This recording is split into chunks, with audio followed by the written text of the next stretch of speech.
What is up, everybody? Happy Tuesday. Welcome to the Tip-Off, the show that sets the stage for all the most important news, daily fantasy plays, and bets on tonight's 11-game NBA slate and 9-game MLB slate. Wait, did that change? Did I say that right? I'm your host, Kayla Knierim. Joining me today, we've got Greg Ehrenberg, who's sporting a new do, and Eric Lindquist, who's back with his glasses, his very, distinguished look. Guys, how are we doing today? Yeah, I'm upgrading my professionality. I have to look smarter, pretend to be smarter. Got to compete with nerd-ass Greg over here. So I'm trying to leak into his space and steal a little bit of that smart kid juice for myself. I actually got a DM request. Somebody asked me to wear glasses on shows more often, which I thought was a little bit of a weird request. But hey, those are those are the people on YouTube. They want me to wear the glasses for some reason. Put the lotion in the basket. Wait, guys, I have blue light glasses. Should I wear mine too? Yes, you should.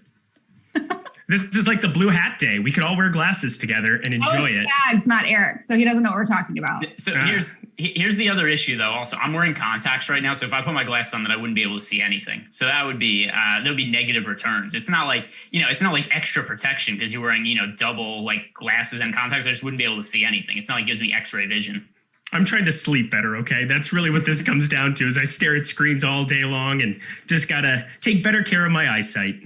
I hear that. I know. Looking at a screen makes me wired. Yep. Anyway, you didn't come here to hear about our eye problems. You came here to hear about DFS. So here we go. Don't forget to hit the like button and subscribe to the channel for countless hours of content on the NBA, MLB, NHL, PGA, MMA, NASCAR, and every other sport this season. Really quick, we want to talk to you about our sponsor, No House Advantage, who is taking a different spin on daily fantasy sports by offering player prop contests across the NBA, MLB, NFL, and PGA for cash prizes. This exclusively peer-to-peer fantasy sports platform levels the playing field and makes it easier for you to win real cash compared with your traditional DFS sites. The best part is you can join for free today. Just download the No House Advantage app and use promo code Awesemo to receive a first match deposit bonus of up to $20. Be your friends, not the house. Win big with player props today. All right, let's get into our bad beats, shall we?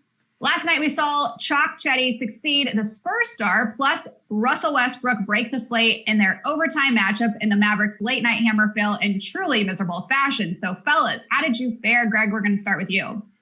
So I did well in NBA DFS last night, but let's not talk about that. It's no fun. My baseball apps totally suck. So in terms of bad beats, I think we could talk about was the fifth inning for Corbin Burns, where he gave up a double to Jazz Chisholm on a ball that had an expected batting average of 50 and just happened to find the right spot and then ends up being ground rule double. Then he gives up a single to Miguel Rojas that had like a 260 expected batting average. So things just kind of unraveled there. He ran into some bad BABIP, and I had Corbin Burns in almost all my lineups last night. So that kind of sucks. He just got into some bad luck. Still hasn't walked anybody yet this year, so that's nice. But first bad outing of the year for Corbin Burns from a fantasy standpoint. Yep, right there with you. Had that not gone that direction, and then Desclafani decides to go out and throw a complete game 100-pitch outing for the Giants in a 12-0 beatdown. They have the home run leaderboard series going on over on DraftKings. I was looking really, really good to take that down until the Burns outing, and then Buster Posey went nuts for me as a one-off. So could have been a really, really fun night, but still a profitable night. NBA-wise, the Mavericks didn't come through the way we needed, but I was lucky to, sometimes you have one or two lineups that kind of break away from the pack, and that's kind of what I had yesterday. I had a random lineup that ended up having Daniel Tice, of all people, on DraftKings. It gave me a top 10 in a couple of things. So that ended up working out okay for me. All right, let's jump right into our NBA news. For the second consecutive night, Kristaps Porzingis and Josh Richardson are doubtful, while Luka Doncic, Maxi Kleber, Dorian Finney-Smith, and JJ Redick are questionable in their primetime game versus the Warriors. So, Eric, how are you handling this eerily similar late night hammer situation? There we go. Yeah, no, it's strange. Yeah, no, it's absolutely the same thing kind of as yesterday. You're going from a team that was dead last in defensive efficiency to one of the fastest paced teams in the Golden State Warriors. So another phenomenal spot, TNT primetime game, Dallas and Golden State that could possibly have no Luka Doncic and no Kristaps Porzingis. So that's going to be unfun for a lot of people in that regard. But from a DFS perspective, we got to look at a little bit of the box score. I'm really, really worried about if you get Luka Doncic in there, I'm not really sure where we're going to be going to for value. They've just kind of been rotating around these centers in a way where Powell, Cauley-Stein, and Marjanovic. I think Cauley-Stein, just having played 27, 28 minutes, it seems like he's getting a little bit more run here. But the game before that, they ended up playing Powell for more minutes, and he ended up being the guy to kind of spike an upside in 28 minutes, 37.25 DraftKings points. So it's really just kind of taking shots on some of those guys with the absence of Porzingis. I think getting Kleber out of there is very, very important as well. He only ended up playing that first quarter and then didn't come back in the rest of the game. So this lower back deal is actually a thing for him there. So I'm hoping that he's just not active, maybe get a little bit more clarity, maybe get Boban starting, something fun like that. But in regards to these guards, you had Trey Burke come in there and basically like salvage that game for them. He didn't come in until the end of this, or until the beginning of the second quarter, missed an entire first quarter, and then still got some pretty meaningful run there. Got all the way up to 28 minutes, 34.5 DraftKings points. I think if you get Doncic out as well, I think he becomes super viable. But Jalen Brunson, 4,800, Tim Hardaway Jr., 4,400. I'm going right back to the well on them again tonight. I know that they just got done burning me yesterday, but I really don't care. I don't even know what to make of this situation, right? We have so many guys that are questionable in the injury report. And then even last night, the guys we got in, like I thought, hey, if Maxi Kleber starts, he's going to be a good value play. And then, like you said, he only plays 9 minutes in the entire game and then just doesn't really play past the first quarter. But something else to mention about Trey Burke, who finished playing 28 minutes, is he also started the second half. So that leads me to think that if we see some sort of similar injury situation, maybe Kleber out tonight, obviously Porzingis and Josh Richardson, we assume that they're going to be out, then I think there's a pretty good chance that Trey Burke ends up starting. But I don't really know individually who to really make of as strong plays. Here's what I do want to do, and it's something I did last night also. Even though I don't know which Mavericks guys I want to roster, I know it's going to be somebody by the time the slate starts. So even if it's just as a placeholder, I'm going to get exposure guys, like Tim Hardaway Jr., maybe even like Dorian Finney-Smith in my lineups just as placeholder spots. And then whoever ends up being the best values, I'm going to swap to them because I definitely think there's going to be value here, but it's a little too early to know for sure which guys it's going to be. The Celtics will be without Jason Tatum, Kemba Walker, and Robert Williams when they take on the lowly Thunder tonight. Oh, so sad. Greg, which Celtics pieces are you prioritizing as a result? Yeah, so it's really hard to say anything other than that Jaylen Brown is one of the best plays on this slate. Like you said, with no Jason Tatum, no Kemba Walker, no Robert Williams, this is a very winnable game for the Celtics, but it's going to really have to come on the shoulders of Jaylen Brown because without those guys on the court this year, we're looking at a usage rate of nearly 40%. He scores nearly 50 DraftKings points per 36 minutes. So it's not like we're getting Jaylen Brown at some kind of crazy cheap price, but it doesn't really matter given that all these guys who are out for them, he's going to have to play a big role. Marcus Smart's going to have to play a big role. Evan Fournier is somewhat viable as long as he doesn't have any kind of crazy minutes restriction. But Jaylen Brown definitely the priority play here, and then Marcus Smart to a little bit of a smaller extent, but still somebody who, at least right now in the builds I have, is popping up in a pretty good portion of my lineups. Absolutely. Yeah. 1.18 DraftKings points per minute on the season, but it goes up to 1.33. And that's in 392 minutes with Walker and Tatum off the floor here for Brown. He really kind of sticks out as the guy that you want to be prioritizing. I think that ownership's probably going to come up even a little bit more as we get closer to lock. But I'm really trying to figure out what other Celtics I'm trying to prioritize. What are your thoughts on Jabari Parker? Because it's a guy that Rimpak brought up last night. And I was kind of doing some digging into it. He's played such limited minutes, and he's gotten there in those limited minutes, right around 0.98 DraftKings points per minute here so far in his Celtics tenure. But do you feel like on a 6-game slate that's still small enough where you could take some shots there, or what are you kind of looking at doing with him? I have him scoring almost 20 DraftKings points, so it really depends on what other value plays end up opening up. So to me, I would say like if he's in a roster that somebody has and like, hey, is it okay if I play Jabari Parker? I wouldn't say like, oh, rebuild and take him out, but not a priority play for me. I don't have any lineups with him in right now, but part of that is because of right now the preliminary lineups I've built. Like I said, I have a bunch of exposure to just kind of random Dallas guys, but they're placeholders, right? I don't know exactly who I'm going to swap those guys onto, but I have a feeling that there's going to be a lot better value that comes out of the Dallas side of the Dallas and the Warriors game. And considering that this game is it is the first game that locks on the entire slate, I don't know that I want to have too many of my lineup spots taken up by Jabari Parker. So maybe if he ends up into like 5% of my lineups, fine, so be it. But I'm not going to go out of my way to roster him because I don't want him taking up spots when there's almost certainly going to be good value that opens up later in the day. Yeah, that's kind of my stance on it too. We talked a lot about yesterday where you had that one island game. The nice thing about this slate tonight too is that you do have that Minnesota-Houston game. So if we get news before that starts, we can still kind of mix and match to some really good plays between those Dallas pieces that we're going to be interested in.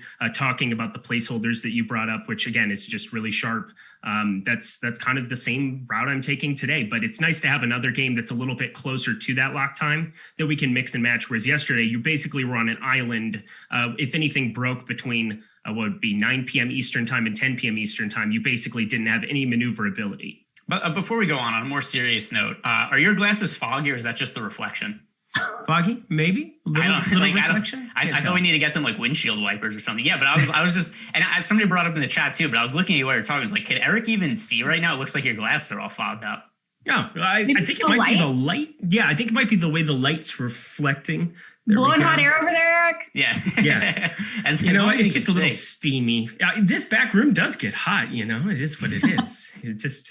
It's hard being me. Let me just tell you. Someone said you look like Superman. I'm assuming they meant like Clark Kent.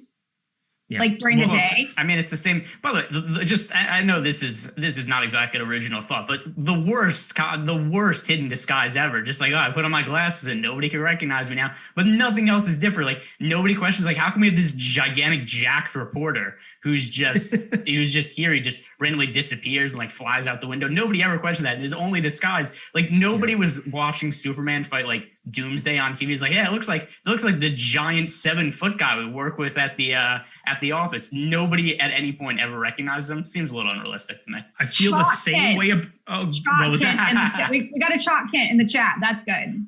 Oh, that's Chalk Kent. That's fantastic. No, I always think the same thing about Batman. Like, why can they not know that it's Batman just because he talks like this? It's like, how do you not know that that's Batman? He's the same height as Bruce Wayne. He's the exact same stature. There's not enough of his face covered. You can still see the profile enough that you should know at this point in time. Plus, technology in 2021, face recognition. There's no way that Superman or Batman can walk around and like just put on glasses and be fine now. What's your go-to superhero? Just while we're here, both of you. Not all. Doesn't it have to be? It's Chalk Kent now for me.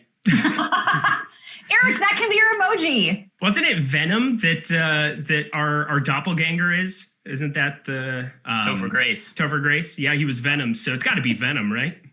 No, because he was a bad Venom. I don't want to be associated with that. That's probably true. I think Iron Man's probably the go-to for me. Yeah, Chalk Kent. All right, there we go. Chalk Kent.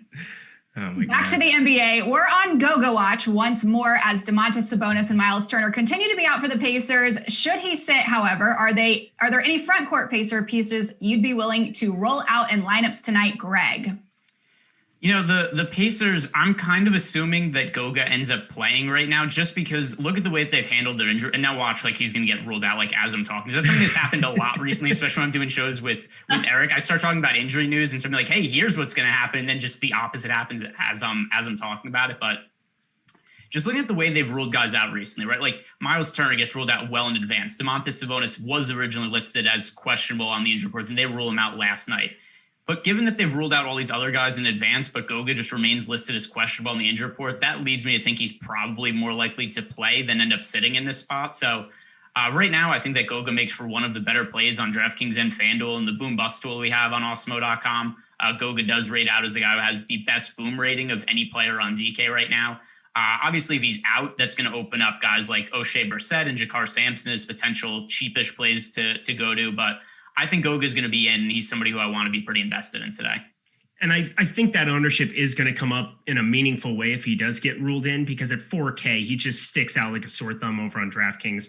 Right now, I think the timing of news is just so important to the yesterday's slate and to today's slate. Like when we get this Dallas news, when we get Goga's news, like if it comes up much closer to lock, if he's like a true game time decision, you can really capitalize on the lack of ownership that's sitting there. But if he ends up getting ruled in, I'm worried that ownership doubles. But even still, 39% boom rating, he would really stick out as probably the best piece of value on this slate. If he's ruled out, it gets really, really gross because Oshae Brissett is still 5K, has been playing pretty darn well in those 30-ish minutes. But now you get Doug McDermott, who ended up coming back into the fray after he had missed a couple games, the 24th, 25th. I think it's really kind of limited Oshae's ceiling there. And then obviously Jakar Sampson, 3,200. He's a piece of value you can play. He ended up being fine 27 minutes, 20.75. But I think you're going to want a little bit more than that in tournaments. So probably going to be going another route. All right. The Timberwolves are coming off back-to-back wins versus the Utah Jazz and now head to Houston to take on the Rockets team that will be without John Wall for the remainder of the season. Considering the tight spread and high total that should lead to fantasy goodness, Eric, who are you prioritizing in this game tonight? I think it kind of goes back and forth on both slates. So Christian Wood is 7,700 over on FanDuel. He's 8K on DraftKings. I think from a ceiling perspective, he's kind of the top guy that I'm looking at from the Houston side. Kelly Olynyk's performed really well, over 47 fantasy points his last two outings here over on DraftKings. So I like that direction. He's also a huge discount from a guy like Nurkic on FanDuel at the center position, sitting down at 6K. So I expect him to be another popular piece. And then, of course, Kevin Porter Jr., whose assist rate kind of goes up substantially with John Wall off the floor. We saw a couple of those outings he had when he first came into town, and we're going to kind of get a little bit more towards that. Obviously has Christian Wood on the floor alongside him, Kelly Olynyk, who's been extremely viable here in recent days as well. From the Timberwolves side, I hate that they're winning basketball games because tanking is still a thing that they should be doing. I wish relegation was in the NBA, but that's a story for another day. I really want Karl Anthony Towns in this spot. I just don't know who on Houston could possibly stop him here. I am worried a little bit about the back-to-back, maybe cap him around 36 minutes or so. He can still get way, way over top of that on 9,700 over on FanDuel, 10K over on DraftKings. Definitely a priority for me. What gets really iffy for me is D'Angelo Russell, who is going to be garnering a little bit more ownership here, coming off 53 fantasy points, but still getting capped around 31 minutes. I think on a back-to-back, I don't know how excited I am to be trying to play him in bulk, but I'm excited to get Greg's take on him.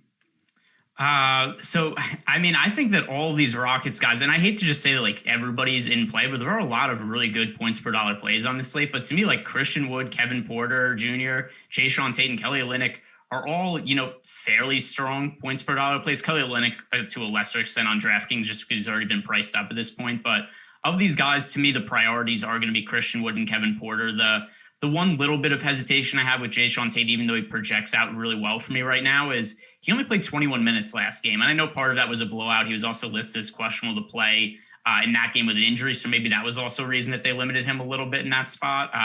For right now, though, Christian Wood and Kevin Porter Jr., I'm pretty confident these are going to be really high priority plays for me on this slate. All righty then.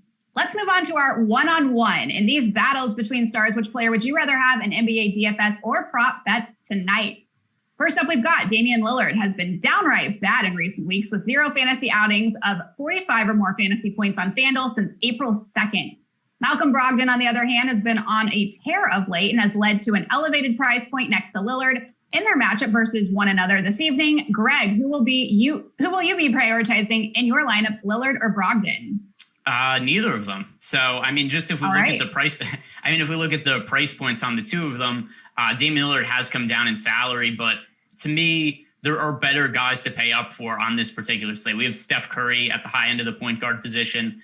If Luka ends up playing, I think that he's also somebody to pay up for. Kyrie Irving also in the mix. And I don't think there's going to be a shortage of value on this slate either. So it's not going to be hard to get all the way up to the high end of the pricing tier. And then Malcolm Brogdon, especially on DraftKings, is really, really expensive for this slate. So it is a good matchup for him against Portland, and Domantas Sabonis is out, but I think there's better guys to pay up for. And something we've seen a lot on recent slates is that with there being no shortage of value, just almost all my lineups at this point in the season always end up being stars and scrubs.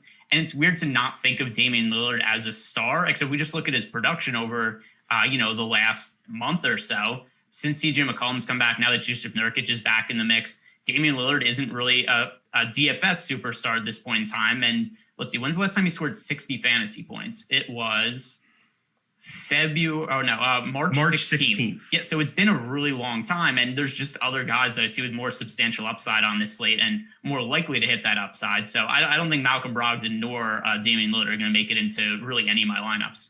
Spoken like a guy who's only playing on DraftKings today, because over on FanDuel, you have Damian Lillard at 8,300, which is a little bit of a jarring number. Does that change anything for you with Damian Lillard there and Brogdon at 8,500? I mean, the lean would still be towards Lillard, except once again, he still wouldn't be a priority play for me, given the amount of value that's on the slate and the ease of being able to pay up. Okay. Yeah, I think that does make a lot of sense. So you are paying for those ceilings, but if it's not going to be... Damian Lillard right now is the highest owned player over on FanDuel at the point guard position. The third or fourth, so fifth highest owned player on the entire slate, but highest at point guard. Then you drop down to Brogdon, who's the fifth highest owned player at point guard. I think I'd rather be going the Brogdon route, who just has less mouths to feed, has been much more consistent of late as well. I know that he's $200 more, but it's just kind of a result of getting Sabonis and Turner off the floor. Him and LeVert are kind of making everything happen for this team right now, whereas Damian Lillard, they brought Norman Powell into town. He's very shooting dependent here at the moment. Has had 2 10 assist games here in his last 6, but that doesn't do a heck of a lot for you on FanDuel as opposed to what it does on DraftKings. And at DraftKings, he's 9,100, which is just more difficult to get to. So I'm on the same page over on DraftKings as you, where I think that I'm going to be going up a little bit higher here to some of the other ceilings of other point guards. Kyrie Irving and the Nets host Toronto tonight, while Steph Curry has a date with Dallas on TNT. Eric, which star point guard do you want more of in tournaments tonight, Irving or Curry? I'm going to be going the Steph Curry route. I think on FanDuel at 9,700, you're getting a little bit of that discount. The DraftKings one is really where it's becoming an issue for me, because Kyrie's getting an $800 discount. We're talking about these ceilings that we're going to be paying up for at point guard. Steph is also a guy who can knock down 7-8 threes here. We'll see how some of the Luka news and because that game could get really, really wonky if you get Luka off the floor. But I'm pretty sure right now that I'm still going to be leaning Steph Curry on both sides. Talk about the 3-point bonus. Kyrie Irving, Kevin Durant is starting to play more meaningful minutes for the Brooklyn Nets here. I know that he's at that little bit of discount. He's had double-digit assist games his last 2 as well. But I still think I want to pay for the ceilings on this slate. And so I'm going to be going and paying a little bit more to get to Steph. Yeah, I agree. It's definitely Steph for me. The other thing also we have to consider when it comes to Kyrie Irving is while he's had a bunch of really big games recently, Kevin Durant's now back in the mix and his minutes restriction is starting to get lifted. So that's just somebody else that's going to handle some of the playmaking responsibilities and also take some of the usage in the Nets offense. So it's not to say that Kyrie Irving still can't have big games. I mean, last game against the Suns, he scored over 60 fantasy points and he had a 32% usage rate, but it matters that there's another star in the mix, and James Harden's going to be back, I assume, eventually, but not something you have to worry about for the short term. But with Steph Curry, also given where the Warriors are in the standings right now, still a team fighting for the playoffs, and Steph Curry's usage and his playing time continues to be really high. Last game, 35% usage rate, plays 38 minutes. And it's something we've seen pretty regularly from Steph Curry. Usage rate somewhere in the neighborhood of 35 to 40% and playing anywhere from 36 to 38 minutes. So given all that playing time, and also there just isn't another star to take the load off of Steph Curry's shoulders on offense, he just has nobody else that's really going to ever make it so that he's limited at all from a shot-taking perspective. Whereas Kyrie Irving, while I still think he's going to have substantial usage, there's going to be games that are going to be Kevin Durant games, whereas over the next 3 weeks, just every game is going to be a Steph Curry game for Golden State. Yusuf Nurkic has popped off back-to-back 53-plus fantasy point games, while Kelly Olynyk has 2 straight 47-point fantasy point games of his own. Greg, which center is pecuing? I have never heard that word, Eric. Striking your interest more on this slate, Nurkic or Olynyk? Is that right? Peaking your interest. Yeah, I have heard the word peak. Guys. Well, okay. Also, I didn't know so peaking. Are you mad at me because I didn't ask you what your superhero was? We have to know what your superhero favorite is too. I'm not really. I didn't know if you were holding that against me. I don't have a superhero. You don't have a favorite Mary superhero? Kate and Ashley were my superheroes. I don't know. That's very different. That's a different answer. I was going to say I'll take their younger sister. How about that? I will take Scarlet Witch all day. What are their superpowers? Kayla, what are I'm not into superheroes. Like, I'm not like a sci-fi superhero person. What was my version of a superhero growing up. What was Mary Kate and Ashley? They did detective movies or something, didn't they? I own all of the VHSs. Oh, yes. Wow. That's something to know about you. Oh no, I'm never going to live pecuing down. Pecuing. But you've heard the word peaking before, right? Yes, but didn't know that's how it's spelled. I thought it was like Peeking. No, that's like no, that's like somebody who peeking. Yeah, that's like somebody peeking. who's no, that's like when your neighbor has the binoculars out and he's looking from like across the street. That's like a totally different. We're talking about a different kind of peeking that you're trying to spell. This is this is. I mean, I guess we could be peeking on Jusuf Nurkic and Kelly Olynyk, but yeah, we could do that. Yeah, and for my blonde moment of the day, pecuing our way along. This is good. That's not even the right context. Continue, Greg. Yeah, so it's so we're doing who are we pecuing between Jusuf Nurkic and Kelly Olynyk? Yeah. Who is pecuing your interest between these two? But I just like too that Kayla with just so much confidence like this be like, Eric, you made a spelling error on the run sheet. I totally thought he did. Always Eric's fault. Whoopsies. Always Eric's fault. So between Jusuf Nurkic and Kelly Olynyk, I'm gonna lean towards Olynyk for this slate. Just Nurkic, there's a couple of things here. Also, the Blazers play tomorrow. I don't know if they're going to give him the day off. They haven't been playing in back-to-backs recently. I don't know if they're going to have him play today and tomorrow. Maybe they'll just have him play partial minutes on both ends of the back-to-back. But with Kelly Olynyk right now, at least we know with Houston, they have very few active bodies that are able to play substantial minutes at this point. They have, more guys active than the 6-man rotation they ran the other day. But in general, this is still a Houston team that's overall missing Sterling Brown, David Nwaba, Dante Exum, Eric Gordon, DJ Augustine, John Wall. It's a lot of guys out. And then even some of the guys they have active, I don't expect Daquan Jeffries or DJ Wilson to play big minutes. Daniel House is coming back from an injury. Avery Bradley is coming back from an injury. So I think that we could count on Kelly Olynyk, Kevin Porter Jr., and Christian Wood all to play really big, substantial minutes. And I'm not totally sold that's going to be the case for Jusuf Nurkic tonight. Yep, I agree. And on DraftKings is really where there's the question. So $200 difference between the two. They both project out pretty darn well, but I don't think that Kelly Olynyk should be at lower ownership than Nurkic in this spot with all of the factors that you just brought up. Like Nurkic has been doing unbelievable work without getting to 30 minutes constantly here. And eventually that luck is going to run out here. And I'm just going to side with Kelly Olynyk where we're seeing those minutes get into the 34, 35 range. I would much rather go that direction with all of the bodies off the floor. And on FanDuel, I'm just very surprised because Kelly Olynyk's up around 24%. Jusuf Nurkic, he's at 1/4 of that. But there's a $2,200 difference there. I still don't think that that's enough for me to come off of Kelly Olynyk today. All right, let's move on. Now to no house advantage, proper or not. By the way, Spags said he's going to put me through a spelling bee next time he's on. That'll be fun. Oh, nice. What would be some good words for that? By the way, I'm just for I put in dictionary.com. I put peeking in there just so because I'd like the show to be educational in general too. So it's important. I just threw that into the YouTube chat. Oh, did you? Fun. Yeah. I'll take a look at that. Would you like to spell the word buzz in that movie today? Oh, someone also said, why is the DFS show scripted? It's a run sheet. It's like bullet points to help us, navigate where we want to go. So there's that. We have an allotted time and we must meet it. Exactly. Back to the, no house advantage. Props of the day for key players. So guys, do you like the over or under on them and how many points would you assign? First up, we've got Evan Fournier, 14.5 points plus rebounds plus assists. Eric. Yeah, we're going to be going and investing in Evan Fournier on his overs today. I know he has been bad. I know he has burned many of you. Actually, he hasn't really had that many opportunities to burn you because he's only had 2 games back, but 22 minutes, 20 minutes, that's more than enough here. Now you take both Kemba Walker and Jason Tatum off the floor. This becomes a positive situation for Evan Fournier to get back on track, to possibly get something going in the green. I really like taking some of the overs here today, and I believe Alex, that's definitely prevalent in his projections today as well.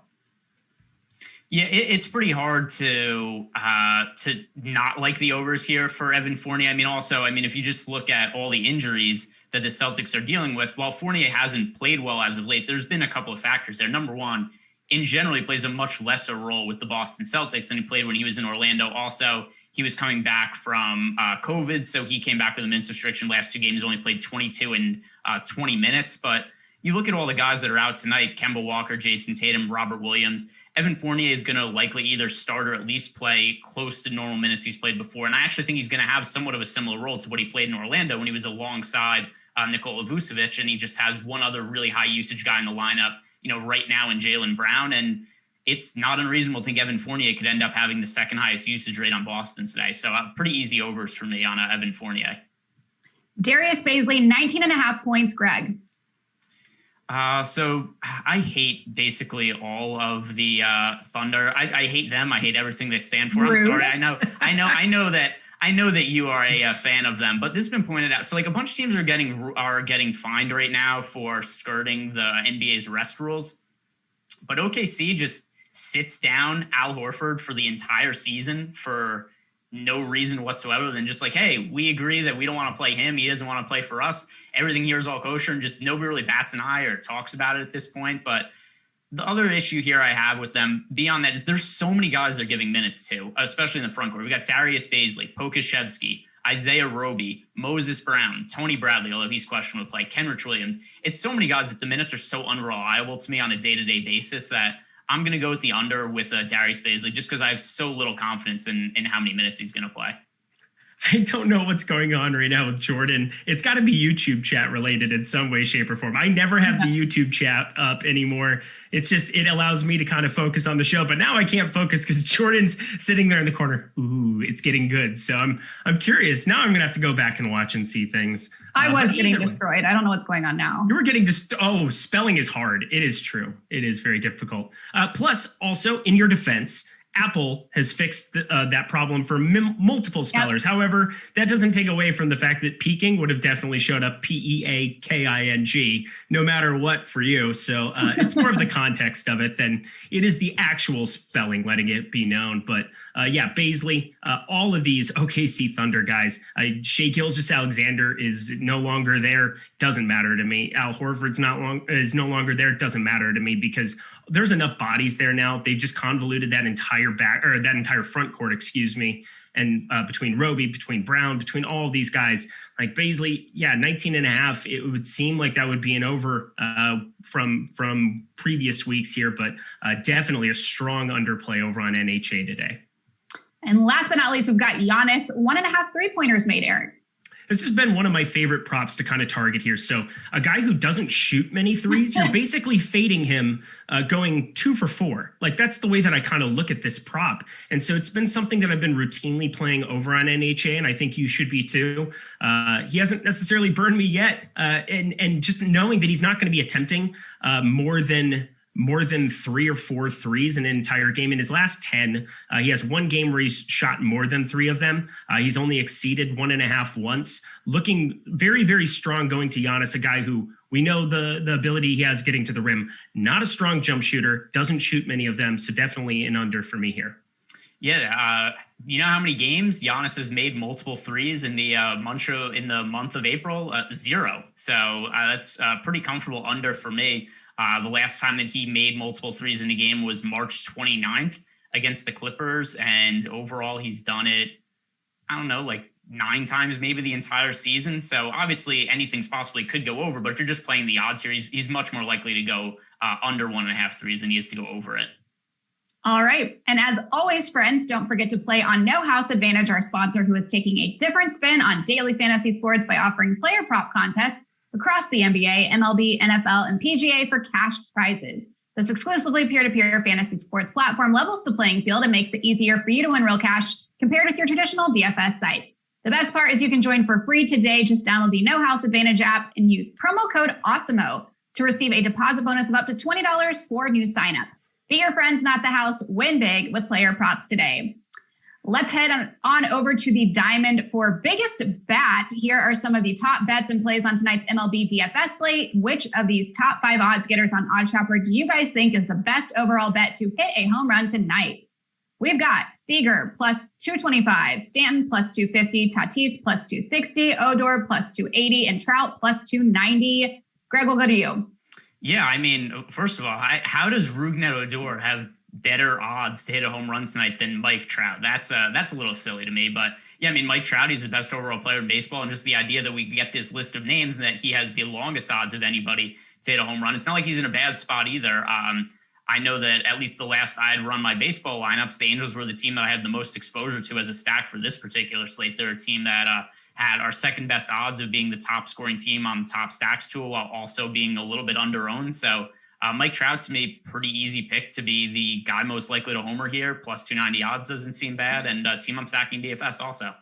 Yeah, Mike Foltynewicz as well, going up against him, who's pitched okay through the first couple. 0-3, 5.32 ERA. Neither of those really matter to me. 1.23 WHIP. Been pretty decent in that regard. But I'm really looking at this Angels lineup today and kind of investing as much as I can. Yeah, to get plus 290 on him and then to see Rougned Odor at plus 280. I mean, that's kind of a ridiculous disparity, but kind of guess speaks to the ballparks as well, going into Camden as opposed to facing, or teeing off in Texas Stadium. So I like going to the Mike Trout side of things, kind of investing in the Angels up and down the entire lineup today. All right. And now for biggest arm, which of these top 5 odds getters on OddsShopper do you think is the best strikeouts over bet tonight? And which is the worst? We've got Scherzer, 8.5. Giolito, 8.5. Buehler, 7.5.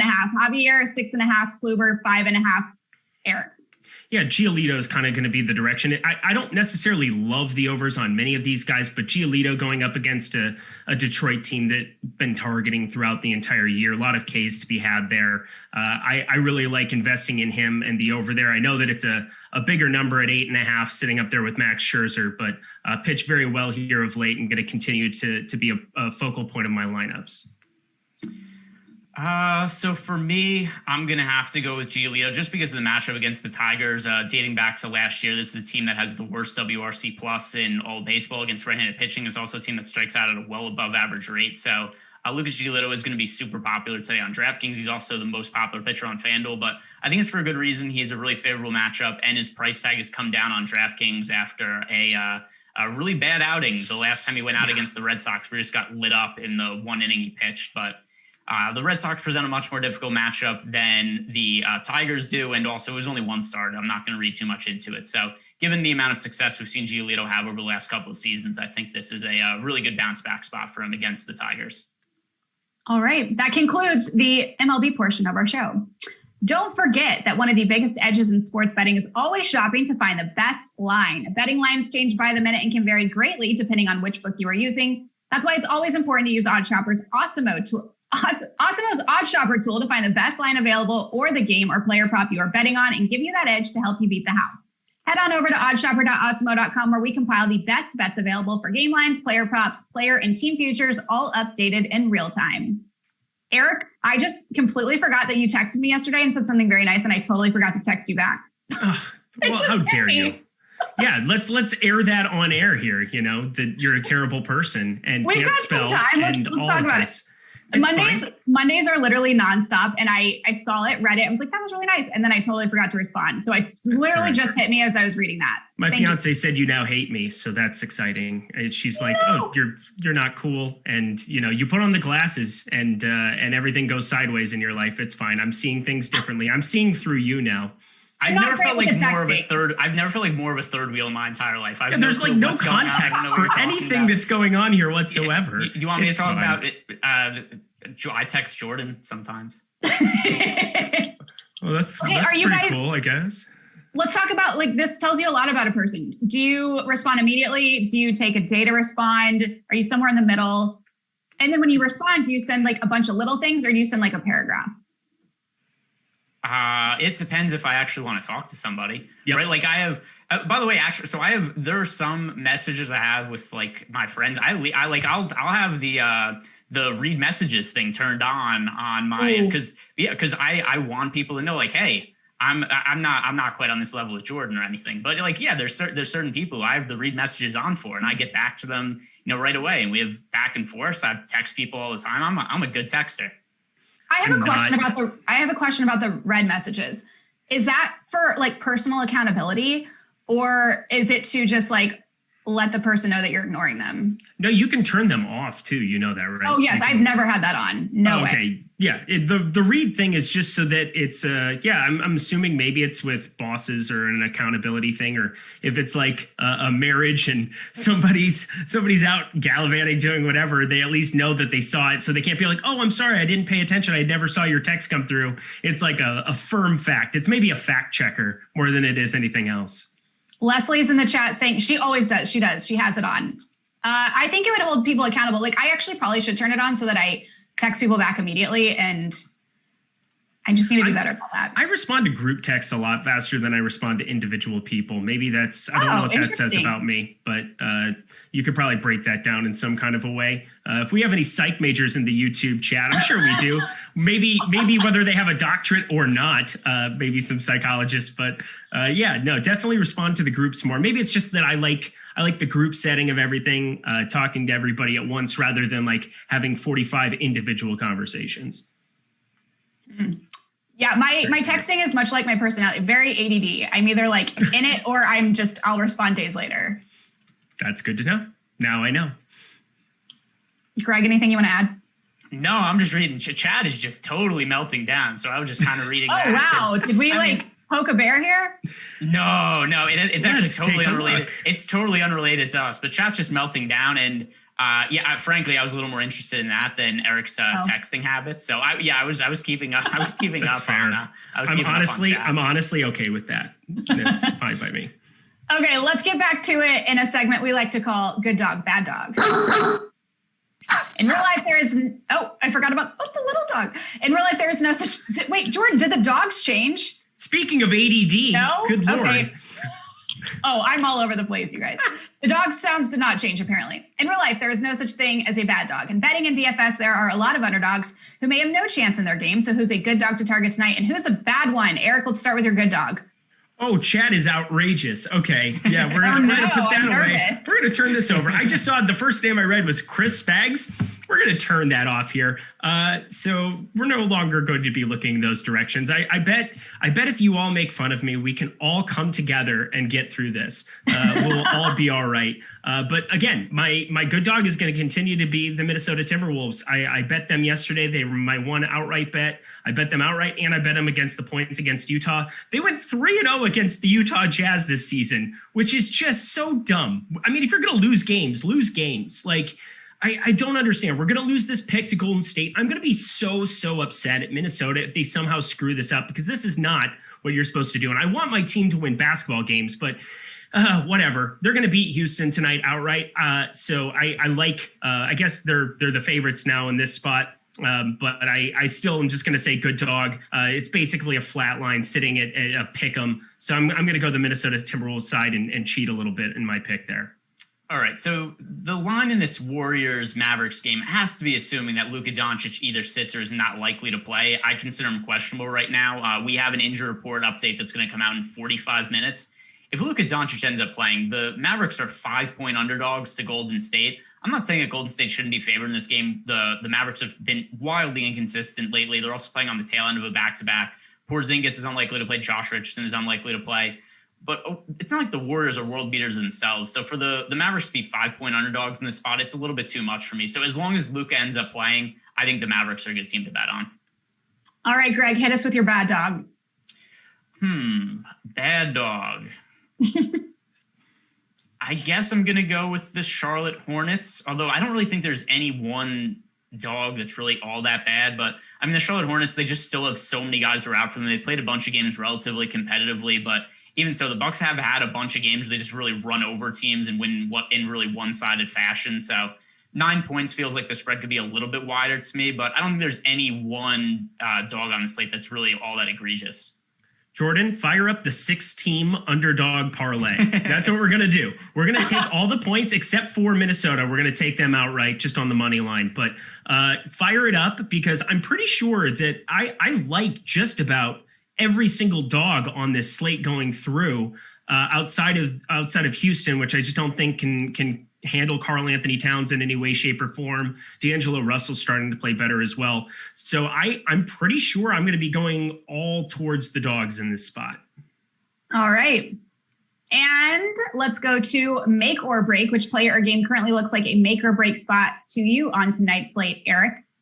Okay, so let's break down a little bit, because we have some extra time here. Let's talk a little bit about this. Which is surprising, because with you two, we usually are like pushing it to get done in time. Yeah, because we like to talk. That's just We're what so it chatty is. And today, fellas. not only that, but we're lovely people, and we try to be punctual, and we try to make sure that that we do our jobs correctly here. And part of doing that job correctly is talking about a slate, because I think Greg said it the other day perfectly, where he was doing a live before lock on like an 8 or a 10 game slate. And he's just like, I have no idea who I'm going to roster. And it was like the beginning of the live before lock show. And he's just like, yeah, everybody that I'm going to roster is going to change 25 times over the course of the next hour. And I think that that's kind of the way to look at this entire Dallas Mavericks situation. Good Lord. Now I can't talk. You can't spell. What is going on? But I really like targeting everybody in these late night games, because the game environments yesterday, Sacramento, I know that it didn't work out well, but I was well over the field on Luka Doncic, on Tim Hardaway Jr., on pretty much every piece except for Trey Burke, the one guy who went off. And so that was unfun to watch him play the pick and roll with Boban Marjanovic in the second quarter. I have no idea why that had to happen, but look at basically this entire slate from the overview. Like, the timing of the news matters so much more than the news itself. Like, when we get this Luka Doncic news, if it comes out before lock, you're not going to see people, or you're going to see everybody be able to react to it. You're going to see crazy chalk on Dallas up and down that entire lineup. Guys like Jalen Brunson, Tim Hardaway Jr.,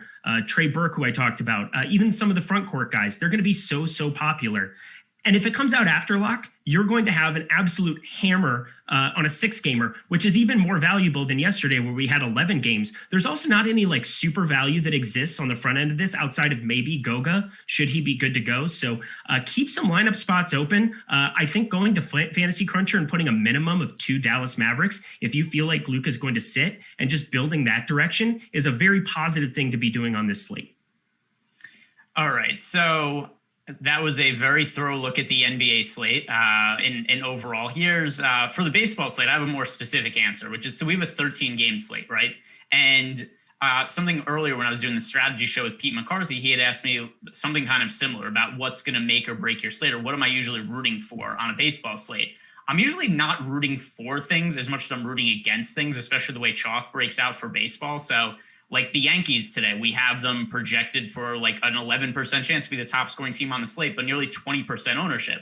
So when I look at that kind of differential, that's something I'm going to be massively underweight to the field on. And then we have something similar with the Padres, but to a lesser extent. So a lot of times for baseball, I'm rostering a lot of lower owned stacks. And while, yeah, it would be nice if those do well, a lot of times the actual success for me on a baseball slate is going to be dependent on the chalk just not doing well. So what's going to make or break for me, and what I'm really going to be rooting for tonight, is the Yankees to do poorly, just like they did last night against Matt Harvey. I'm hoping they also have a poor game tonight against the Orioles, because based on our projections, the numbers we have on Awesemo.com, the Yankees look like they're going wildly over-owned tonight. So that's really going to be what I'm pulling for, is for the Yankees to not be the highest scoring team today. All right. Yeah, I don't know what's going on in chat, but we're here to talk about sports and have fun. So let's keep it light, people. Let's do it. Let's do it. All right. And finally, fade of the day. Is there one game, player, or team that you anticipate you'll have a lot less interest in than the rest of the public, Greg? Well, I kind of unfortunately just answered that when I talked about the Yankees and the Padres and teams that I was going to be lighter on. So let's see, for basketball purposes, I'm still not really sure yet. I haven't like submitted NBA lineups that I have any bit of a clue of who it's going to be, at least not until we get to that 5:30 injury report. Because I mean, we've got all these Dallas guys that are questionable right now that it's kind of hard to know what to make of. I'm just going to pivot this a little bit. Eric, do you think that all the Raptors guys are going to play tonight? Wow, that's a curious question. Yeah, I still think that they do. My thing is that Nick Nurse is a wild card. You kind of never know. It's strange because you're going from the bubble where we had Nick Nurse basically be the most dependable coach in the entire NBA. He was playing every starter for 42, 44 minutes in every playoff game. You kind of knew exactly who to be targeting for every single slate throughout the entire bubble. And now we go into this year, the minutes for Chris Boucher have just been all over the place. He's out tonight.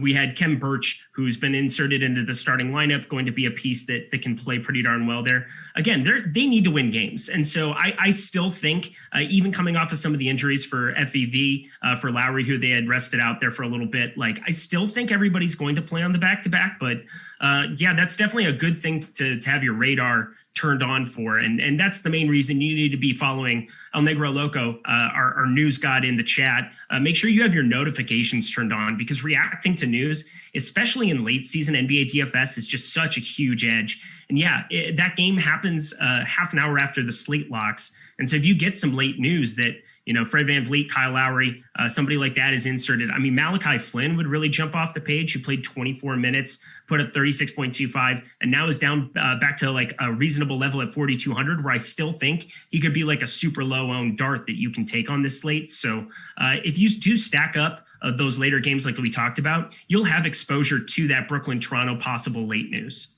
Hi, welcome back, Kayla. But anyway, you know what? There, and she's gone again. She's just walking out. She just read the chat and revolted. She's like, nope, not doing anything to do with this today. But anyway, what you said about the Raptors, the reason I queued up that question, it was something that piqued my interest a little bit. So when I was looking at the Raptors and who was going to be in or out for them, I just didn't know what to make of it, because number one, this is a team that's still in the playoff mix. And if they get into the play-in tournament, I think they have a legitimate chance to make the actual playoffs. But I don't know if they have any interest in that, the way we've seen them handle rests in the rotations as of late. So with this being the tail end of a back-to-back, it is obviously a very favorable matchup against the Brooklyn Nets. But I'm finding it a little hard to get to guys like OG Anunoby, Fred VanVleet, Kyle Lowry, Pascal Siakam at first look, especially when I look at somebody like OG Anunoby. And the last I looked at ownership projections, he was somebody who's projecting for double-digit ownership. And to me, that seemed really high, especially when I'm just not sure how the Raptors are going to handle rotations and minutes with this being a tail end of a back-to-back. So I think the spot that I'm going to be lightest on the field on, latest to relative to the field, is probably going to be the Raptors. Yeah, great. Sorry about that. I don't know. It's like my camera decides it's tired and just shuts off. It did it 3 times in a row. I don't know. It's been so good the last couple of days. It's because I'm back that anymore. Oh, that's true. That's true. This is a Greg thing. This is Greg pulling the strings. And it was the same thing. Like I was telling this to Kayla last week after the show was over, is that this used to be an issue that Josh Engelman had, but only when he was doing shows with me. It was not something he had an issue when he did Live Before Lock with anybody else. It was only me. And so I'm back, and now here we go. The problem's back. Greg, are you messing with something like internally? I wish I could do that. I am like, if I had the technical wherewithal to mess with people during the show, that is all I would do. Unfortunately, I don't have those kinds of capabilities.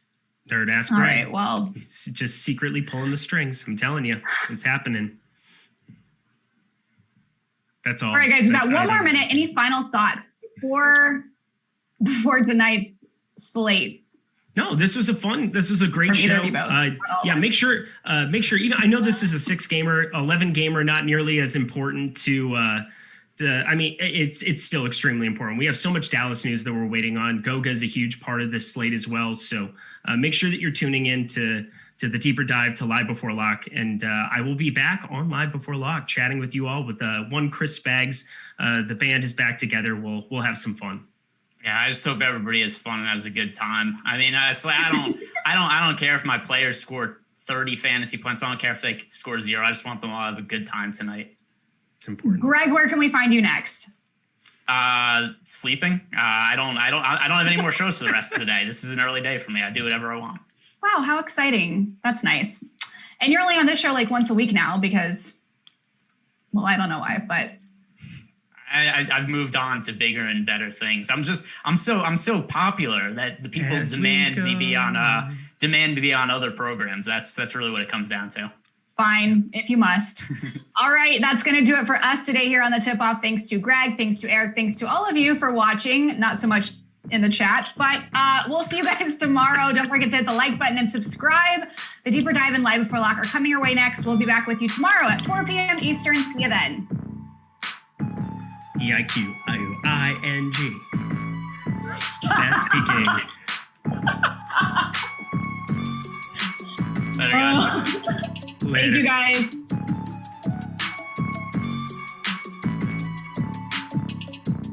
So.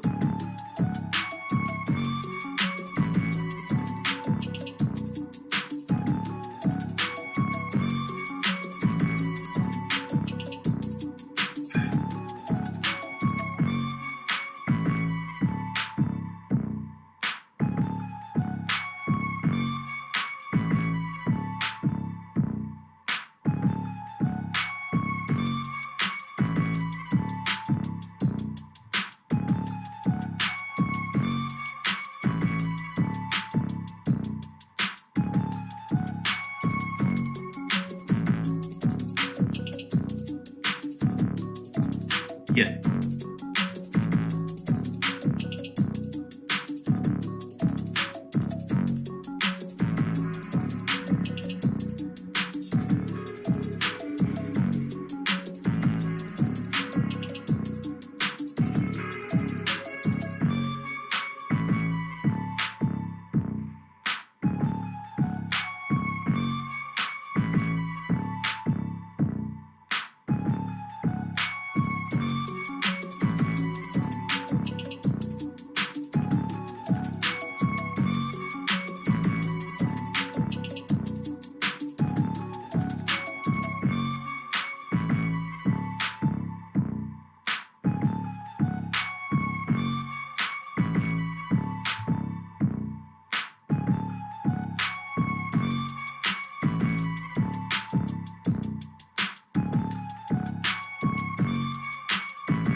What'd you say?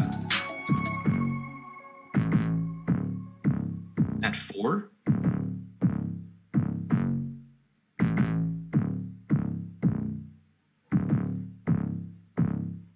It does start at 5, right?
Said it was a 3-hour block, dude.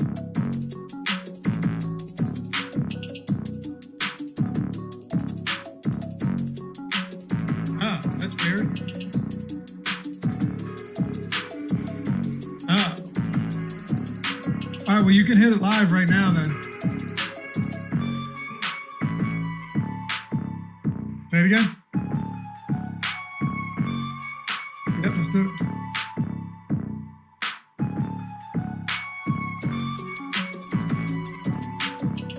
Adam, should I pull the chain out? Where's yours, man? You ain't gonna rock it today after the incident? I actually showered today, so I had to take it off. What's going on, everybody? Welcome to the Awesemo.com NBA Deeper Dive. I'm Dave Loughran on Twitter at Lafy_D. Give your man a follow, LOUGHY_D. And while you're at it, hit up your boy at ShipMyMoney DFS. It's Adam, Scherer, Monday through Friday, the two of us breaking down these slates. And I've got to tell you, same thing I said to Josh this morning on the strategy show. I love this slate from top to bottom. Yeah, it's fun. Like, it's kind of straightforward. There's a lot of really obvious plays, but like there's so many of them that it makes it, I think, fun. You've got some good matchups. You have the Houston-Minnesota game. You have Boston shorthanded against Oklahoma City. Not that that's a good matchup, but it should yield some fantasy points. You have, Portland, Indiana, the fastest team in the league now. For a 6-game slate, there's a lot to like, I think. Yeah, there truly is. And we're going to get into all of that right now. We got about an hour to make it happen. We're happy to have all of you guys and girls with us. Hit that thumbs up. What do we got? $1.75 right now. Not bad. All right. Coming in hot after the first show. I guess it was a tip-off on right before us, Jordan? We did tip-off. Hit that thumbs up. We'll get underway. Subscribe to the channel as well. I did want to say thank you to all of you because as of today, we became the largest DFS channel on YouTube, which is pretty cool. We've only been around for a couple of years. We put in the work, and hopefully you've appreciated all of it. We appreciate you big time, and being able to put free content out here every day for all of these sports has been awesome, and we couldn't have done it without you. So pretty awesome, good stuff. Biggest YouTube channel out there in the DFS space. Boom. What do you think about that, Adam? That's crazy. And like you said, it only took a couple of years. So yeah, that's pretty nuts. To think about where you and I came from a couple of years ago. Yeah. Oh man. All right. We got OKC and Boston. Some people remember the fan vice days, I'm sure. Yeah, I'm sure some do. Yeah. I'm not disappointed. Let me tell you. Yeah. I think things have gone in a positive direction. Yeah. The trajectory is good. OKC and Boston. We have the Oklahoma City Thunder here. Just absolutely bad basketball team. 11-point dogs, 216 total, but they will be facing the Celtics without Kemba Walker, without Jason Tatum, without Robert Williams. They're still double-digit road dogs, playing their second of a back-to-back. And I've got to tell you, before we jump into this game, the blowout risk recently has actually been more legitimate than usual. And I don't mean to backpedal on things like this because I really, generally speaking, don't worry too much about that. But some of these teams this part of the season, Adam, are easily trying to better their chances in the lottery. And Oklahoma City is one of them, resting Lou Dort for whatever reason they find, Orlando trading everyone away. So there are a handful of teams right now that are so dreadful, that are so bad, that they are not keeping games even remotely close almost every night against good teams going into the fourth quarter. Does that concern you at all? Or do we just need to do what we've always done and look at these plays as if they're going to play a full 36 minutes because all in all, blowouts are less likely than we like to believe? Yeah, I mean, I still treat it more or less the same because, you know, like you were saying, there's some bad teams, but it's not like we don't know that they're bad. Like you're not getting games where Oklahoma City is like a 4-point dog and then everybody's saying, oh my God, they're so much worse than I thought. Like, so there is still blowout risk, but I mean, you can point to other examples where games have been more competitive than we thought, you know, looking at that Minnesota-Utah game the other day, for example, I think on Saturday, you know, the first one that comes to mind. So it's still, you know, you're going to get more double-digit spreads, I think, as the season winds down. And, you know, we've talked about it before. You do want to be aware of the motivations of teams because not only does it lead to some of them being really bad, but it also can affect the way that you view their rotations. You know, you talk about teams like the Pistons or like the Thunder.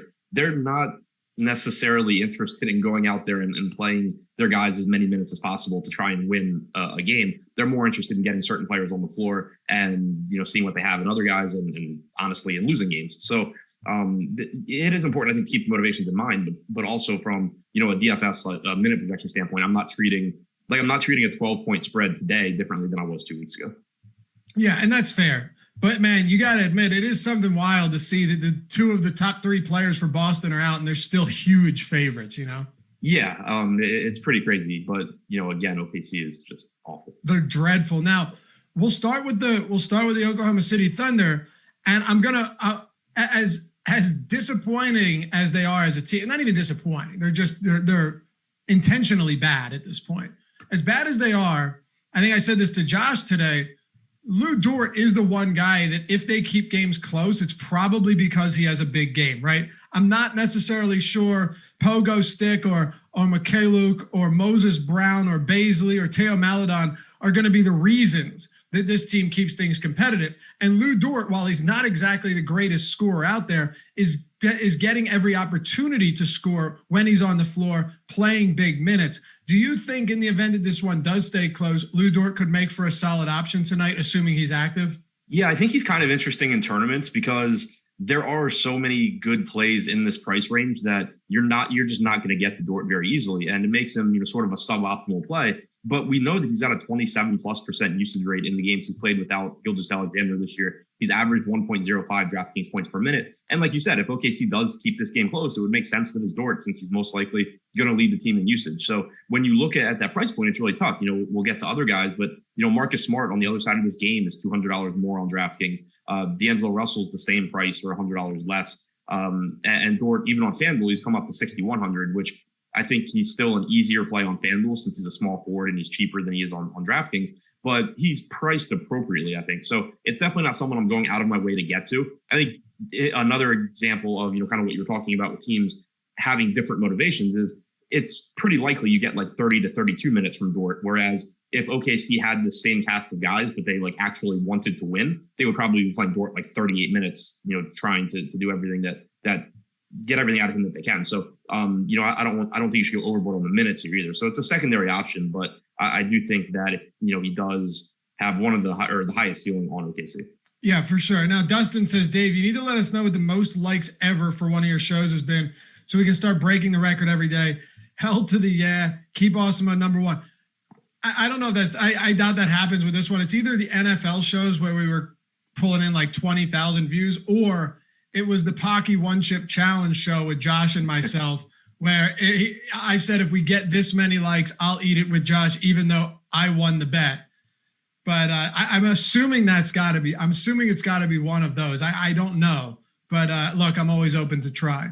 The rest of OKC is kind of ugly. I mean, where do you turn to outside of Lou Dort as a secondary option? Can we look towards some of these players as somewhat viable at their price points?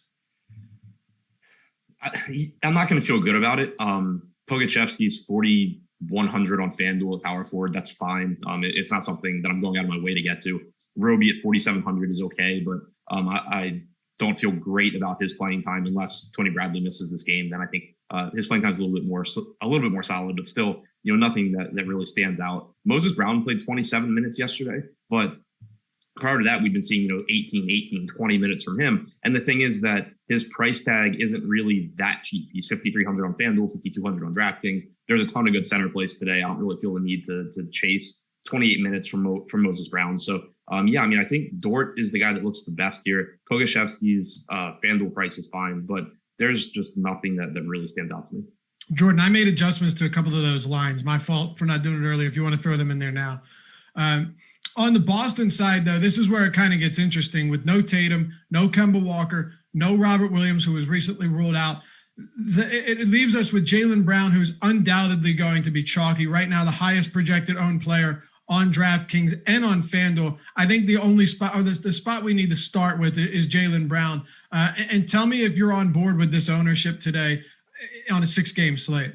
Yeah, I am. I mean, it's just, if Tatum and Kemba were in, I think an $8,400 Jaylen Brown would be a good play. He's averaged 1.18 DraftKings points per minute just overall this season with almost a 30% usage rate. And he's facing an OKC team that can't defend and plays at one of the fastest paces in the league. Now you take Kemba out, you take Tatum out. He's averaged 1.33 DraftKings points per minute without them on the floor this year. Usage rate over those minutes is 37%. I mean, this entire offense should be Jaylen Brown. Even if this game does blow out and you don't get the normal 35 or 36 minutes from Brown, there's a very good chance that he just had an absurd game through 3 quarters. So, the ownership is high, but you have a lot of other roster spots that you can use. The rest of Boston, without Kemba, without Tatum, without Williams, leads us to somebody like Marcus Smart, who is really not your highest ceiling player. I think we all understand that. But in a competitive game, I anticipate his minutes being high enough. He's played 36, 37 minutes in some close games in regulation recently. I can't guarantee you that this game stays close, but I can guarantee you it's a good matchup. How much Marcus Smart do you get to today?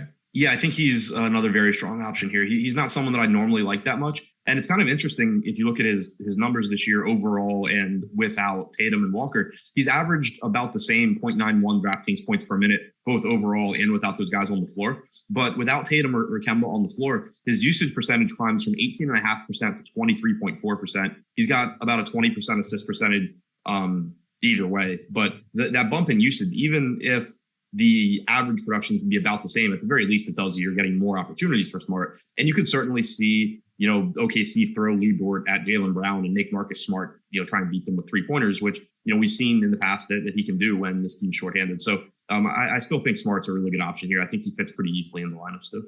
What about the rest of Boston with guys like Evan Fournier, who is coming back from a long hiatus, guys like Peyton Pritchard, Jabari Parker, all of them actually pulling some ownership. Granted, it's an abbreviated slate. Well, it's a 6-game slate, so that's going to open things up a little bit more and space ownership out to some of these cheaper options. Do we get to some of these cheap guys? Because Brown and Marcus Smart obviously make sense. They don't have many options outside of that. And Evan Fournier, just very simply, is someone that I don't feel very confident in or comfortable with, I should say. And I don't necessarily know what his playing time is going to look like either. He's played 42 total minutes over his last 2 games, Adam. He's shot 0 for 10 from the field, 0 for 5 from beyond the arc. Is this something that can change? Surely it can. But in his 2 games since returning, he has been worse than bad. Yeah, unless we get some sort of update from Brad Stevens before the game that Fournier is not limited, I think he's a really risky option. And he is cheap enough where he does offer you a ceiling, because like if we don't get any word at all on his playing time, is there some chance that he plays like 28 minutes? Sure. But like you said, he's only played 20 and 22 in the last couple of games. If we don't get any word, he's a really, really risky option. But the uncertainty does give him a decent ceiling for his salary, just because he could play more minutes than we think. But I'm really interested to see what the starting lineup looks like here. Peyton Pritchard, the last 2 games without Kemba, 24 minutes off the bench and 31 minutes as a starter in a game where Kemba and Smart were both out. So do we see Peyton Pritchard join the starting lineup since Tatum is out as well and everybody slides down? Or do we see Jabari Parker start? Do we see Grant Williams start? Like, it's Brad Stevens. He comes up with a million different combinations to go to. But if Pritchard starts, like, I think Pritchard's an okay value one way or the other. He probably plays 24, 25 minutes. If he doesn't start. But if he starts, I think it signals that he's going to get more minutes. If Jabari Parker were to start, I think it signals he's going to get more than 16 or 17 minutes. If Fournier starts, I think it signals that he can play more than 22. So if one of those guys starts, I would bump them up. If they come off the bench and I had to pick one, I think Pritchard's the one that I would feel the most confident in at their salaries. So give me priorities from Boston today, DraftKings and FanDuel. That's what the people want to know. Yeah, Jaylen Brown times like 10. Marcus Smart behind him. And then I wouldn't say there's another priority. I would say $4,400 Tristan Thompson on FanDuel is fine, although the center position is stacked. And $3,700 Pritchard on DraftKings is fine, better if he starts. Okay, let's move it on then. We got Milwaukee and Charlotte next up on the docket. The Milwaukee Bucks 9-point favorites in Charlotte, 225.5 total. I see a Bucks team here that is led by Giannis Antetokounmpo, who is one of the best, or really the preeminent fantasy producer in the game right now. And outside of that, I think it's going to be a little bit difficult to get to some of these guys. You and I have talked about this a lot recently, where the price points haven't really come down enough since Giannis returned to reflect the production that we should be expecting, at least on DraftKings. And the ownership right now is kind of bearing that out. Do you look at the Milwaukee Bucks? Well, we can start with Giannis, but I am curious to know, at least on DraftKings, where, and we could talk both sides, but where you stand on the rest of this team outside of Giannis. Yes, I mean, Giannis, of course, looks good. He's always one of the highest projected guys on a slate. And tonight he's not competing with guys like Jokic and Westbrook. You have Luka up there, but he's questionable. So Giannis should be relatively easy to get to, I think. It is a huge pace down spot for Milwaukee. Charlotte is 28th in pace over the last month, middle of the pack in defensive rating. But you've seen the playing time come back for Giannis. I thought that in their last game against Atlanta, it was a really good sign. He played until the very end of the game, even though it pretty much got out of hand with a few minutes to go. Like it was one of those games where like it was close-ish, but like Atlanta was very clearly going to win. They still left Giannis out there until the very end. He played 35.3 minutes. So I think we can assume you're going to get back to the 34, 35 minutes from Giannis in competitive games, which makes him look good. Beyond him, though, I don't really think there is a priority here. Could Chris Middleton or Drew Holiday outperform a $7,700 or $7,800 price tag on DraftKings? Like, they definitely could. They're good enough players. They have a big enough role in the offense. But with everyone healthy, I think those guys are pretty much priced where they should be. And Giannis is the one guy that is, I think, underpriced. Okay. JB Brown, welcome to the team, brother. Welcome to Team Awesemo. Click that join button down below if you want to join. We got some fantastic emojis made by our guy Jake D behind the scenes. Me, Adam, Josh with the stash, EMAC, a lot more coming. I think we might even have a nerd-ass Greg on the way, which I will be keeping my eye out for. Kayla, so many more, Spags, you name it. Dr. Ben and the badges, which are pretty cool as well. So welcome, JB Brown. Glad to have you with us. Do you want to hit on anything outside of Giannis here? It's a healthy Bucks team, which in April is not really good for DFS. Yeah, I mean, I don't. Like, this isn't a game that's particularly likely to be, back and forth, 240 points or anything like that. It's just really difficult, I think, to prioritize anything else. Middleton and Holiday both, if you're playing a lot of tournament lineups and they get into some, I wouldn't, be upset about it. It's fine. They have decent ceilings, but they just don't really stand out to me because there's so many really good plays that are like $1,000 less or only a little bit more. It's really tough to get to those guys. I think so too. Now in Charlotte, they're still without LaMelo Ball. He should be returning shortly. So there's no Ball. Obviously, there's no Gordon Hayward. Malik Monk's been ruled out for the 12th consecutive game or whatever it is. Might even be more than that. I don't know. It's been a long time. He hasn't played since the 1st of April. So yeah, probably longer than that. The first guy I want to talk to you about is Terry Rozier, who on a per minute basis has been solid. He's going to get huge minutes in close games if they can keep this one competitive. And he's $7,700 on DraftKings. Over on FanDuel, where a lot of these guys, will talk about Lillard and a few other point guards that are just egregiously underpriced. Terry Rozier is $7,800. So it's fair, but it doesn't necessarily jump off the page at you. Is most of Charlotte's secondary options tonight?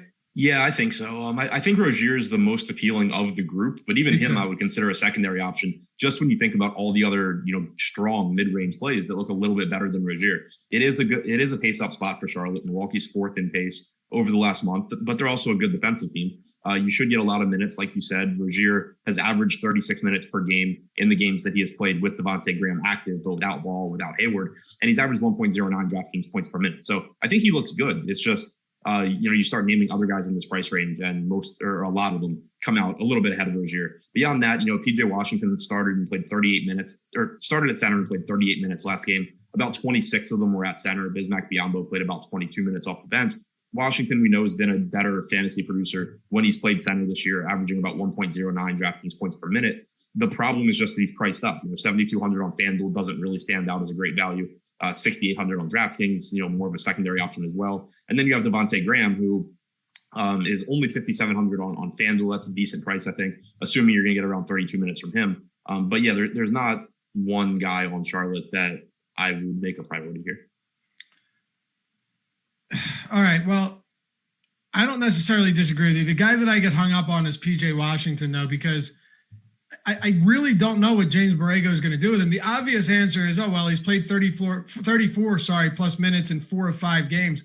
They had a 13-minute game in there, and it just seems like he bounces around so often. So how many minutes are you projecting him for? I'm assuming you're going to give him 35 tonight. Yeah, I mean, I think around 35 is a good projection. But, like you're saying, there is volatility there.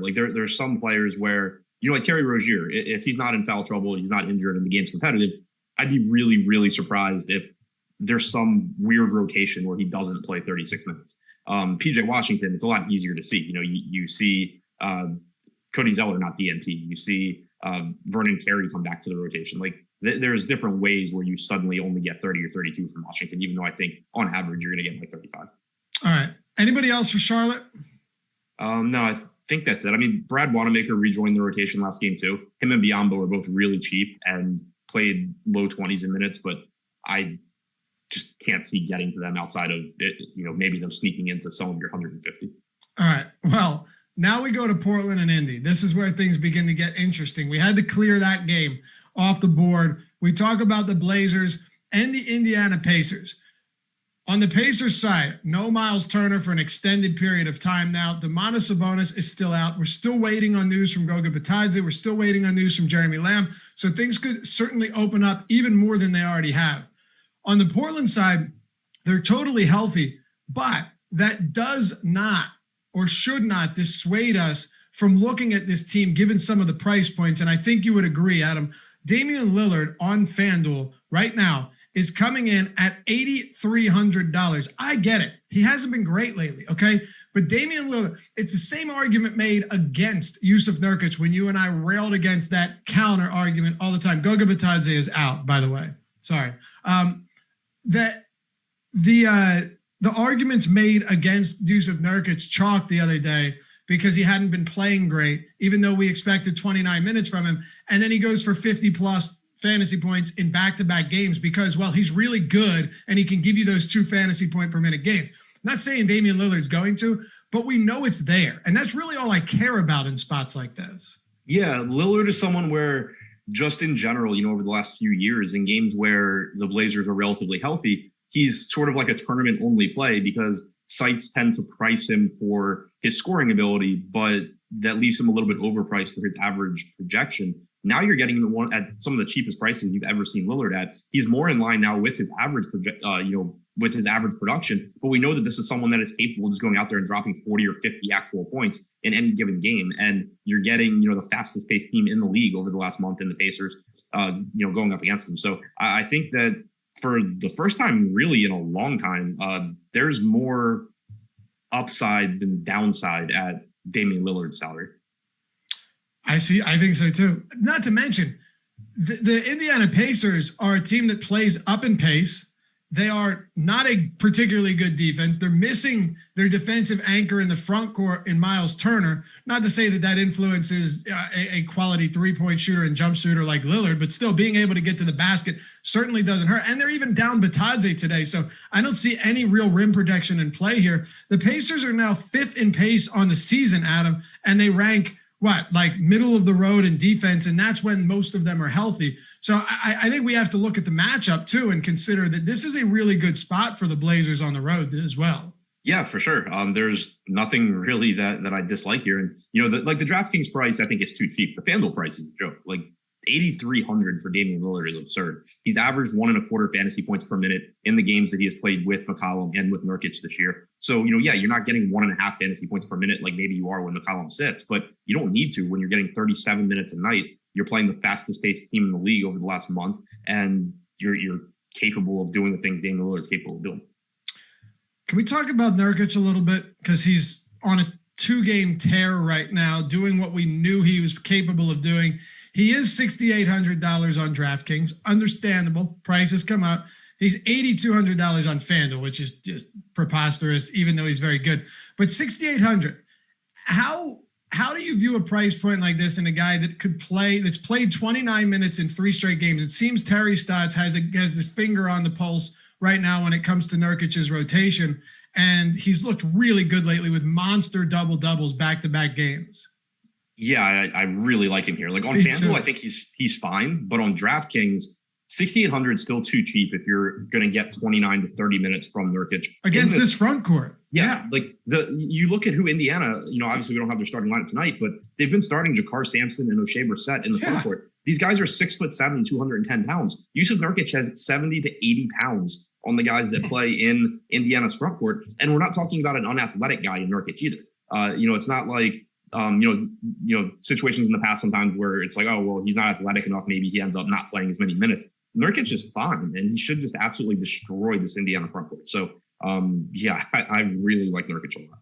I can't wait till this COVID shit is over so his dad can come back and watch games from the front row. Yeah, the 400-pound.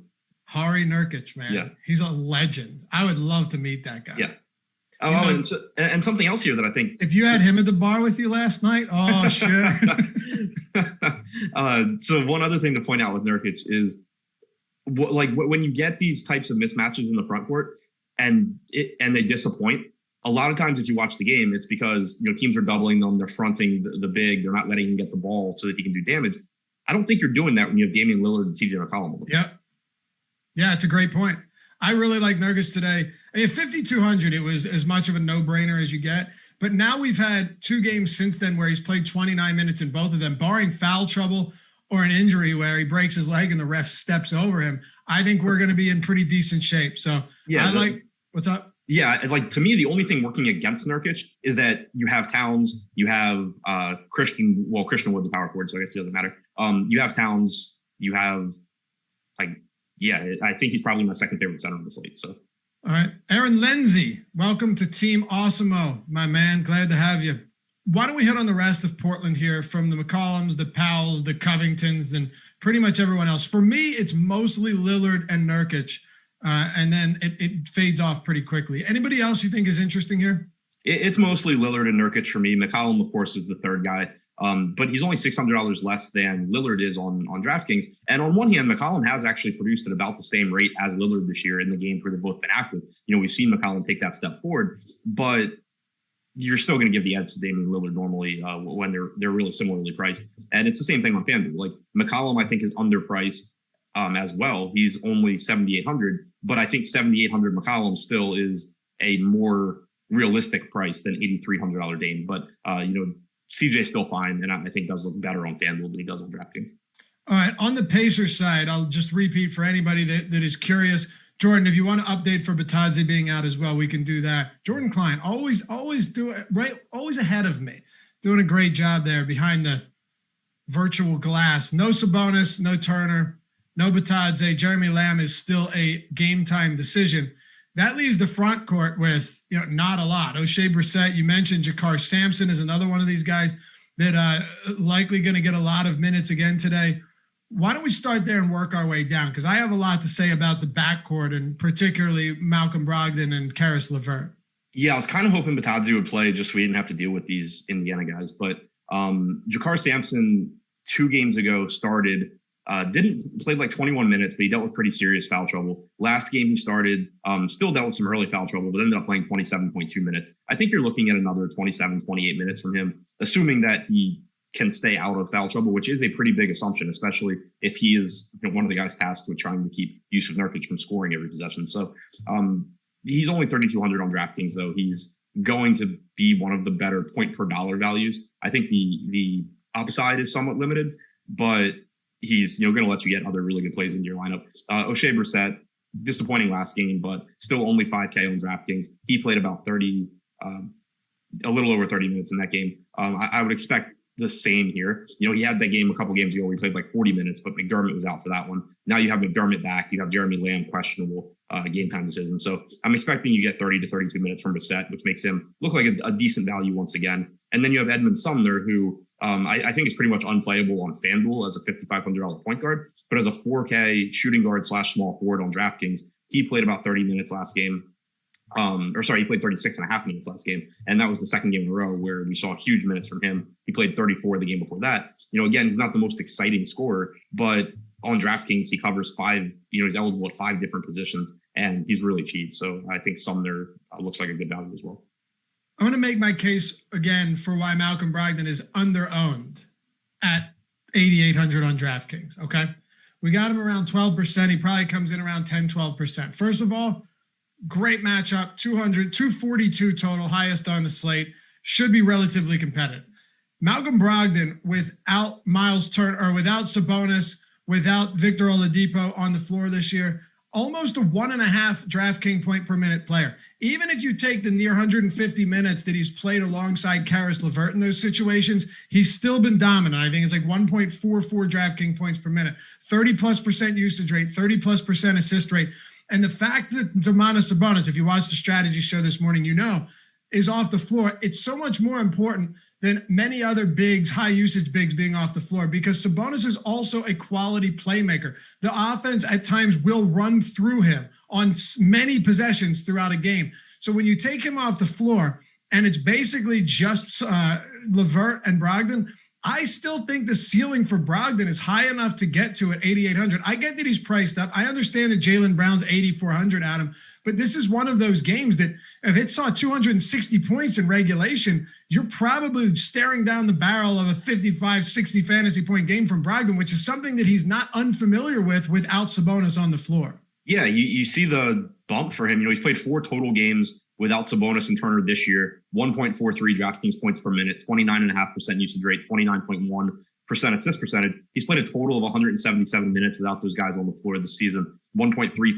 DraftKings points per minute, 30% usage rate, 27% assist percentage, and a 12% rebounding percentage that can't go overlooked either. So on the one hand, I think he's a little bit, from an average production standpoint, maybe he's a little bit less underpriced than some other players on this slate, but he's still underpriced and he still does give you a massive ceiling. Like you were saying, if this game's competitive, you can expect you're getting 35, 36 minutes from him, and that there's a very good chance he's going for 50 or so fantasy points. So I do think Brogdon looks good. It was actually kind of weird writing the deep dive today because at the end of every section, I try and prioritize, I write about plays that I like, but then I try and kind of narrow down and prioritize the ones I like the most. And I kind of had to stop when, I got to $9,100 Damian Lillard or $8,800 Brogdon, because the natural inclination was to say Lillard, but Brogdon actually produces more fantasy points per minute than Lillard under their current condition. It's crazy. It really is. I mean, I think he gets snubbed at times when you have this many players off the floor for the Pacers. Now, where are you at on Caris LeVert? Because he does have a lot of upside here. I just don't know if he's quite as safe as Brogdon. Yeah, I don't think he's quite as safe as Brogdon just because he's more scoring dependent. He doesn't give you, he has about a 28% usage rate without Sabonis on the floor, which is great, but he doesn't give you the same assists that Brogdon does. He doesn't give you the same rebounding numbers that Brogdon does. So I still think he's a high upside play, but I do think he falls behind Brogdon, and I do think that he's pretty much priced where he should be, if not even a little bit overpriced. Okay. Do you have any other interest in Indiana? No, not really. I mean, like TJ McConnell, you can always throw into a lineup, just hoping that you get 30 minutes from him. But, I think it's a pretty risky option. It doesn't come through a ton. Everyone likes free stuff. And each day we put some of our premium content, our premium tools on the site for free. Today we got the NBA Big Board, MLB Top Stacks, PGA Pro Plays, and the NHL Top Stacks tool. You want to check them out, head over there. And while you're at it, Adam's Awesemo Deep Dive, which is a comprehensive play-by-play breakdown, player by player, I should say, for every single slate, is on the homepage, entirely free every single day. You won't find a better free article out there giving you or getting you prepped for each day, and it's totally free on the site. Of course, if you want to check out everything else we have, awesemo.com, baby, awesemo.com/join. And we've just had an incredible amount of success with our subs lately. Why don't you go ahead and pull it up, Jordan? Do we have the Hall of Fame ready today, or do we not have it again? We got it. Adam, we got another dude coming in. He's like, I just started playing NASCAR this month, but check this out, $36,000. It's all. And another guy, all right, guys, I was just used the tools, threw it in for NBA, only 20 lineups, boom, $64,000. Here's one, just won 10K thanks to Awesemo DFS. Won $100,000 2 months ago, but this time I'm rocking that Awesemo avatar, Jake Mayers. Awesome, man. I love to see it. $10,000 up top. You want to be a part of this. You want to let us brag for you. Download the Awesemo profile pic at awesemo.com/avatar, right? And all you have to do is keep that. If you finish top 3 in any contest with 5,000 or more people, this can be a contest that's a 5 cent to enter, 25 cents, a quarter, or a dime to enter. As long as you're top 3, we got you. You get a free month of Awesemo Plus, everything. That's not just basketball. That's NASCAR. That's MMA. That's PGA, football, baseball, everything we have on the site. Projections, ownership, top stack tool, boom, bust, all of the best tools that we have that are going to help you win. It's all there. It's all there. What else do we have here? Oh, yeah, here we go. Here it is. $30,000 up top. Took third place as well, or $5,000. Tank forever says, only been playing NASCAR for about a month. Got my first win this weekend thanks to everything Awesemo_com provides. Appreciate you, man. That is awesome. And these tools, I don't know anything about NASCAR. I'm assuming he doesn't know a ton about NASCAR either. He's only been playing it for a month, but the tools put you in a good position. I hold my own, first place, $1,500. Hey, fellas, appreciate the show this morning. Took down the slate. Need to stop messing around and get the Awesemo badge. And thanks to Awesemo DFS for the projections. We got any more, Jordan? One more? Okay, let's see it. Again, dude, put the avatar up. What's the worst that can happen? You win with the avatar. You get a free month, $99.95 value. Team Awesemo all over the top of the late night nickel last night on FanDuel. Love to see it. Sunday Piggy Bank. Thanks, Mike. And I'm glad to see you up there as well. All right. So go to awesemo.com/join if you want to check out everything we have to offer. If you just want to continue watching free shows, that's great too. But put the avatar up there, and can't hurt to win money and also get a free month in the event that you take something down. We've had left and right. My Twitter feed's just loaded recently with all of that. And I love to see it. And I love to read off wins from all of our subs and all of our viewers. Brooklyn at Toronto. Two things before we start that game. One, Terry Stotts said that there won't be – the Blazers are not approaching Indiana, Memphis back-to-back with any limitations or precautions. So that's good. Good for everyone. And the most likes that we have had on the Live Before Lock Deeper Dive show is 1,359 this NBA season. Okay, so for NBA, the most likes we've had is 1,359? Yeah, on this show. Okay. How'd you come up with that so quick? I had the spreadsheet open. Oh, do you track the likes on? Yeah. Oh, you do? Yeah. Okay, very nice. That was, I'm assuming, well before the All-Star break, right? January 7th. So we can get there, right? We're at 422. Yeah, just, need the 3 decks in the next 20 minutes. We could get there. It is also, though, they shot up by like 100 when they heard you say 13, 50. It's not going to happen, but the closest we can get, the better. And, we appreciate all of it. Brooklyn at Toronto. Bruce Brown is out. I don't know how much that matters. Kyrie Irving, Durant, everybody's in. Claxton's out. Alizé Johnson, all of that good stuff. But it matters a whole lot less when Durant's back in action. The Brooklyn Nets against Toronto are 5-point favorites, 231 total. Should be a relatively fast-paced game between two teams that aren't necessarily fond of playing defense. How do you approach the Brooklyn Nets tonight? Yeah, this game kind of scares me as far as guys not like jumping off the page as being great plays, but also a game that I think is likely to be extremely high scoring. Kevin Durant, I am very interested in, especially at 8,300 at power forward on DraftKings. 9,700 at small forward on FanDuel is fine as well, but I think more where he should be. He didn't start last game, but he played about 21 minutes in the second half, finished the game with about 28 minutes played. I'm assuming he gets back into the lineup tonight and plays somewhere around 30 minutes. He's averaged 1.7 DraftKings points per minute in his games this year where Irving has been active and where Harden and Karis LeVert were inactive. So, you should get a ton of production. It's just that he's not going to, or he's unlikely to play as many minutes as some of the other top tier guys. But at 8,300, he really doesn't need to. So he's another guy that I think just stands out as a very strong, high upside option, especially on DraftKings. Kyrie is certainly someone that is fine in tournaments. I think that he's overpriced for his average production. He's around 1.3 DraftKings points per minute with Durant active and without Harden. But we know how good Kyrie is at basketball. We know that he's more than capable of going out there, kind of like Lillard when Lillard is priced normally. He's overpriced, but he's more than capable of going out there and just putting up a game that helps you win tournaments. So that's fine, but not a priority for me. And then the center position is interesting. Like DeAndre Jordan at 4,300 on DraftKings, I think has some potential value, but the playing time is just so inconsistent. Even if he starts, you could get 20 minutes. Last game he played 21. You could get him approaching 30 minutes, in which case it's probably a really good play. But it is a smaller Toronto front court, even with Kem Birch starting at center. He's 6'9". You have Siakam getting minutes at the 5 as well. My guess is that Blake Griffin steals minutes and probably closes this game. So I'm not very confident in Jordan, but he does at least, I think, have a decent ceiling given the volatility of his salary. All right. Well, the Brooklyn Nets, all in all, with 11 other teams on this slate, do you see anyone as a priority? I would say Durant on DraftKings, but even that kind of comes with the caveat of like, he's $100 less than Jaylen Brown. And if I can only pick one, I'm picking Jaylen Brown. All right. Solid. You just shot us up to almost 600 likes. Impressive stuff, man. Better than Josh. The one time in like 5 years that I've been working with you that you've ever mentioned anything like that. Someone called you Rain Man, and I feel like that's a compliment because of your ability to just immediately pull information. You know what I mean? I'm really good at like randomly remembering numbers. Are you good at remembering pointless stuff too? I'm very good at having pointless information that I'll never use, but it impresses people when we're drinking. Yeah, I'm pretty good at remembering pointless stuff, especially if it has to do with numbers. I'm terrible at remembering shit that matters. Okay. Toronto. On the other side of this one, 5-point dogs, Siakam, Van Vliet, Lowry. I made a joke about Siakam being a fraud this morning, and it really upset people. It was a joke. I don't think he's a fraud. I don't think he's nearly as good as he was a couple of years ago, but I don't think he's a fraud.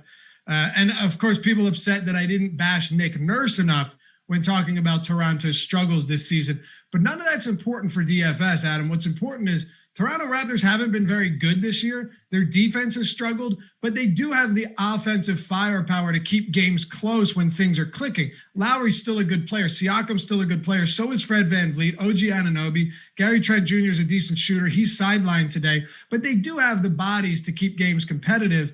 It's just tough on a night like this to prioritize one of them unless the prices are really jumping out to us. So when I look at this, you see a separation in salary from Lowry way up to Siakam on DraftKings, a $1,400 difference there. Lowry bottoming at the bottom of 7K, and then $6,600 on FanDuel. Kem Birch sub 5K with power forward eligibility over there as well. I think there are pieces, but Toronto's one of those weird teams to target when they get healthy. Yeah, it's kind of just, it looks to me more like last guy in type stuff. Like all 5 of the starters, I think, are at price points where if one of my top ranked tournament lineups had a piece from Toronto, I wouldn't be shocked because I assume they're all going to be pretty low owned. And, you know that you're getting substantial minutes from these guys and that they are capable of putting up big games. But I also wouldn't be expecting to get a bunch of lineups that have like 2 or 3 guys from Toronto, because I just don't really think they stand out. You know, they're similar to, like we talked about with Chris Middleton and Drew Holiday, where, you know, would it be surprising if any of these guys had a game that outperformed their salary? Like, it wouldn't, especially because this game is likely to be high scoring. But when you think in terms of probabilities and think about the chances of, you know, Pascal Siakam beating Kevin Durant, it's pretty low.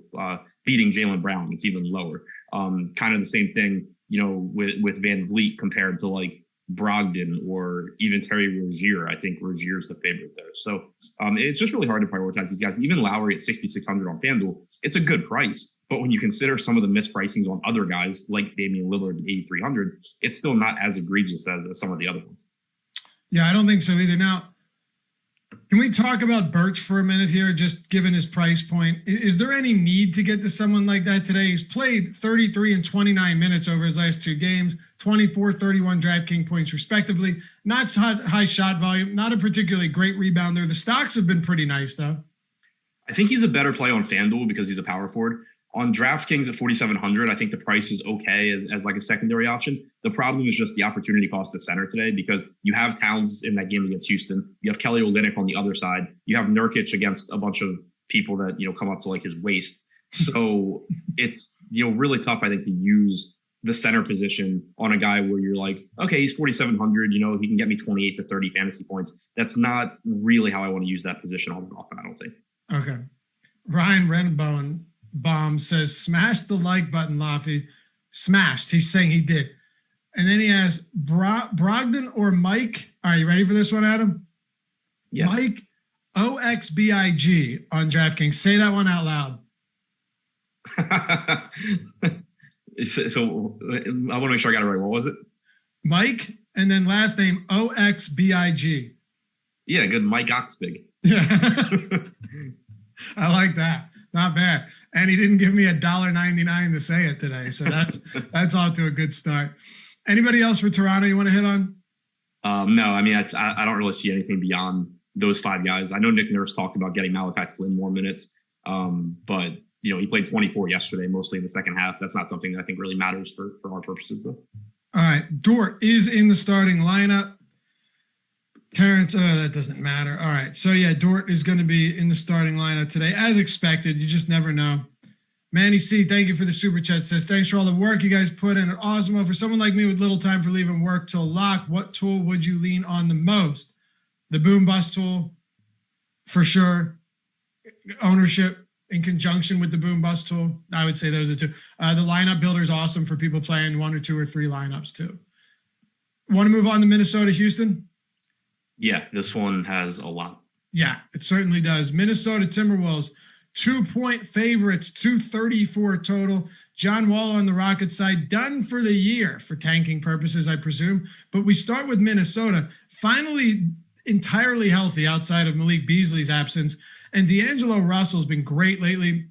We got on this one kind of early after seeing his minutes start to tick up. And you were even okay playing him when his minutes weren't that high. So now that he's played back-to-back games of 31 minutes, it's hard not to like what we're seeing from him. Shit, Adam, yesterday he went for 27 and 12 and 31 minutes against a good Utah Jazz defense. So I think things are pointing upwards to D'Angelo Russell, but that also comes with more recognition and also higher ownership tonight against a really bad Rockets club. Yeah, I think he's one of the more mispriced guys on today's slate, because he's priced like he was when he was playing 24 minutes a game. And now you're seeing 29, 31, 30 minutes, you know, from him in the last few games. So assuming that he doesn't, you know, he's not limited on a back-to-back or because both of these teams want to lose, assuming he plays around 30 minutes, you know, he's averaged 1.35 DraftKings points per minute in 10 games without Beasley and with Towns this year. Overall, he's around a 1.2 DraftKings point per minute guy with Towns active. So, you know what you're getting from Russell. He gets assists. He's a high usage guy. He scores at a high rate. And now he's in a fast-paced game against the Houston team that doesn't defend. So Russell definitely one of the guys that stands out as a priority across all positions for me today. Outside of Russell, Towns, Edwards, Rubio, anybody else you really like here from Minnesota? Because they're pulling a decent amount of ownership for pretty good reason tonight. Yeah, I mean, I really, really like Towns. This is someone that is frequently difficult to roster because on so many slates, you have Towns, and he's competing at a similar price point to Nikola Jokic and Joel Embiid, but you don't have those guys today. So he is the most expensive center. He's the highest projected center. He's in a great spot against Houston. He should be able to do pretty much whatever he wants. He's averaged 1.45 DraftKings points per minute for the season. You're expecting that you can get 34 to 36 minutes or so if this game's competitive in a fast-paced game. So really like Towns. The only argument against him, again, is that the opportunity cost of the position is pretty high. You can get a ton of mid-range upside by building something with, a Kelly Olynyk or Yusuf Nurkic. So I wouldn't say he's a must play. And I can see how in some builds, maybe you say I'd rather go to Giannis at a weaker position than use a center spot for Towns. But outside of concerns like that, I really love the spot for Towns. I think Edwards is fine. Still playing big minutes, played about 37 minutes yesterday. He's got a 25% usage rate in the games that he's played with Russell and with Towns without Beasley. So you're still getting shots from him. You're still getting big minutes. I think more priced where he should be, though, whereas I think Towns and Russell are underpriced. And I think Jaden McDaniels is actually a reasonable value here as well. He's only averaged 2/3 of a fantasy point per minute in his starts this year, but he's averaged a little over 30 minutes per game. And then now you're getting him, on DraftKings at 3,600, assuming he's going to play 30 to 32 minutes against Houston at close to minimum salary. He's not the highest upside guy, but I do think he projects pretty well. Wow. I was just looking at OddsShopper and I was searching for a prop from this team, but I came across PJ Washington. His point prop is 14.5 tonight.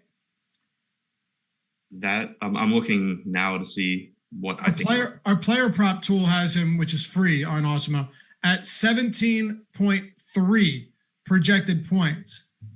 And I was gonna say that seemed low to me. Yeah, it seems very low to me. Expected ROI 43%. Expected win rate 70%. Wow, that's awesome. Oddshopper.com, by the way.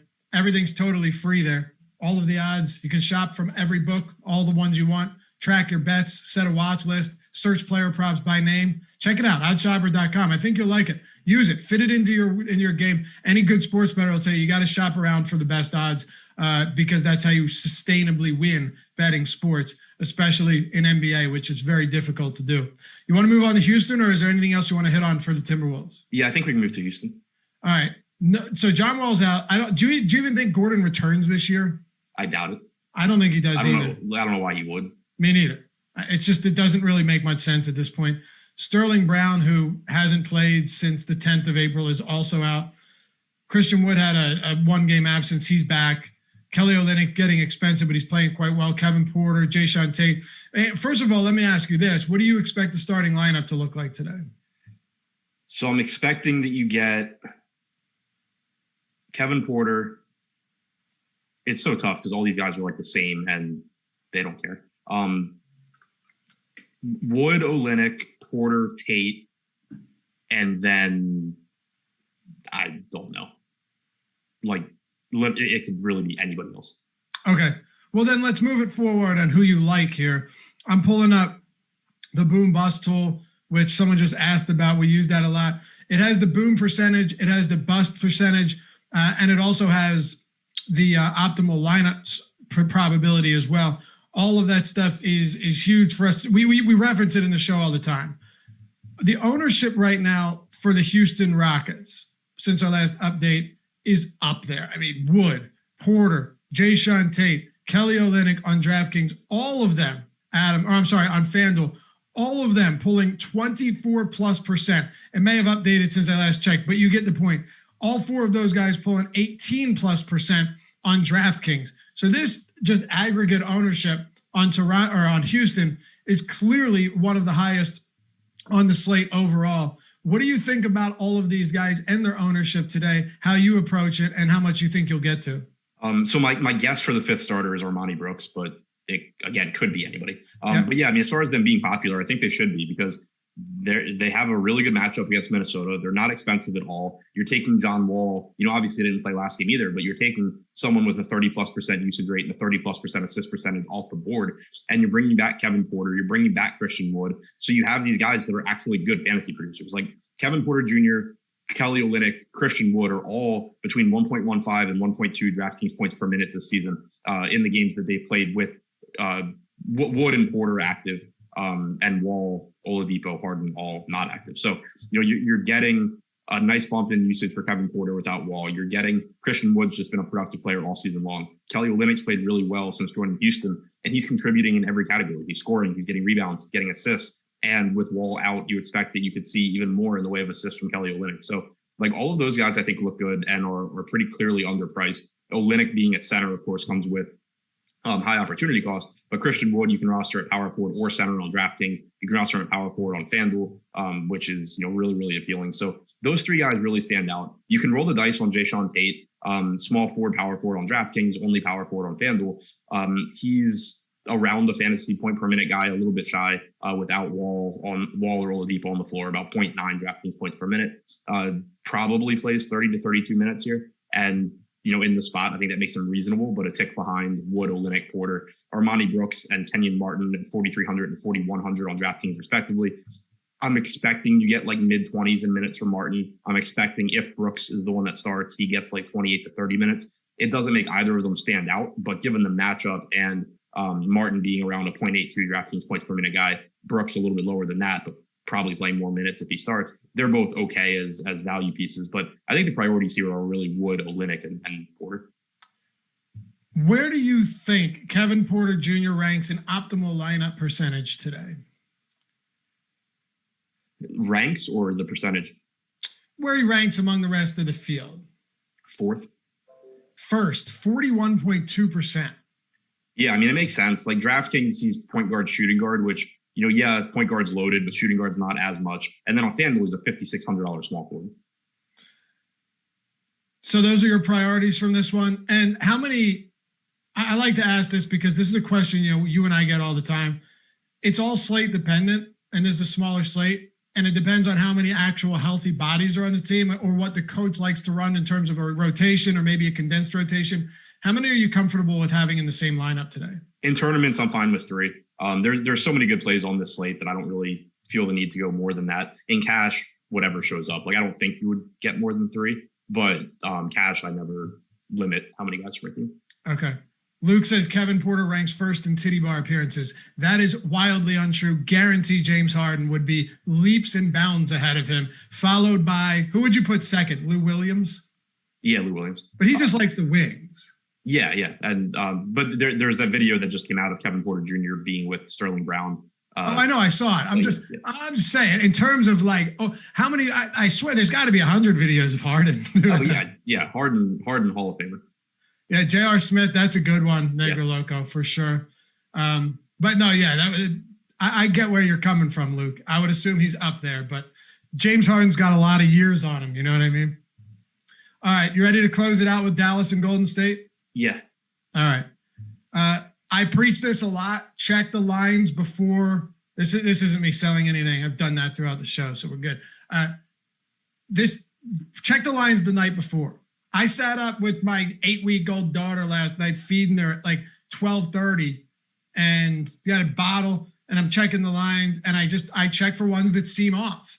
And Golden State looked off. They were 1-point dogs, bet the money line. They're 5-point favorites now. Of course, the Luka Doncic news plays into that and Porzingis, but my thinking was worst case scenario, I get a point or two anyway, or money line, but you get the point. Best case scenario, these guys sit and it moves even further. So always look at that stuff.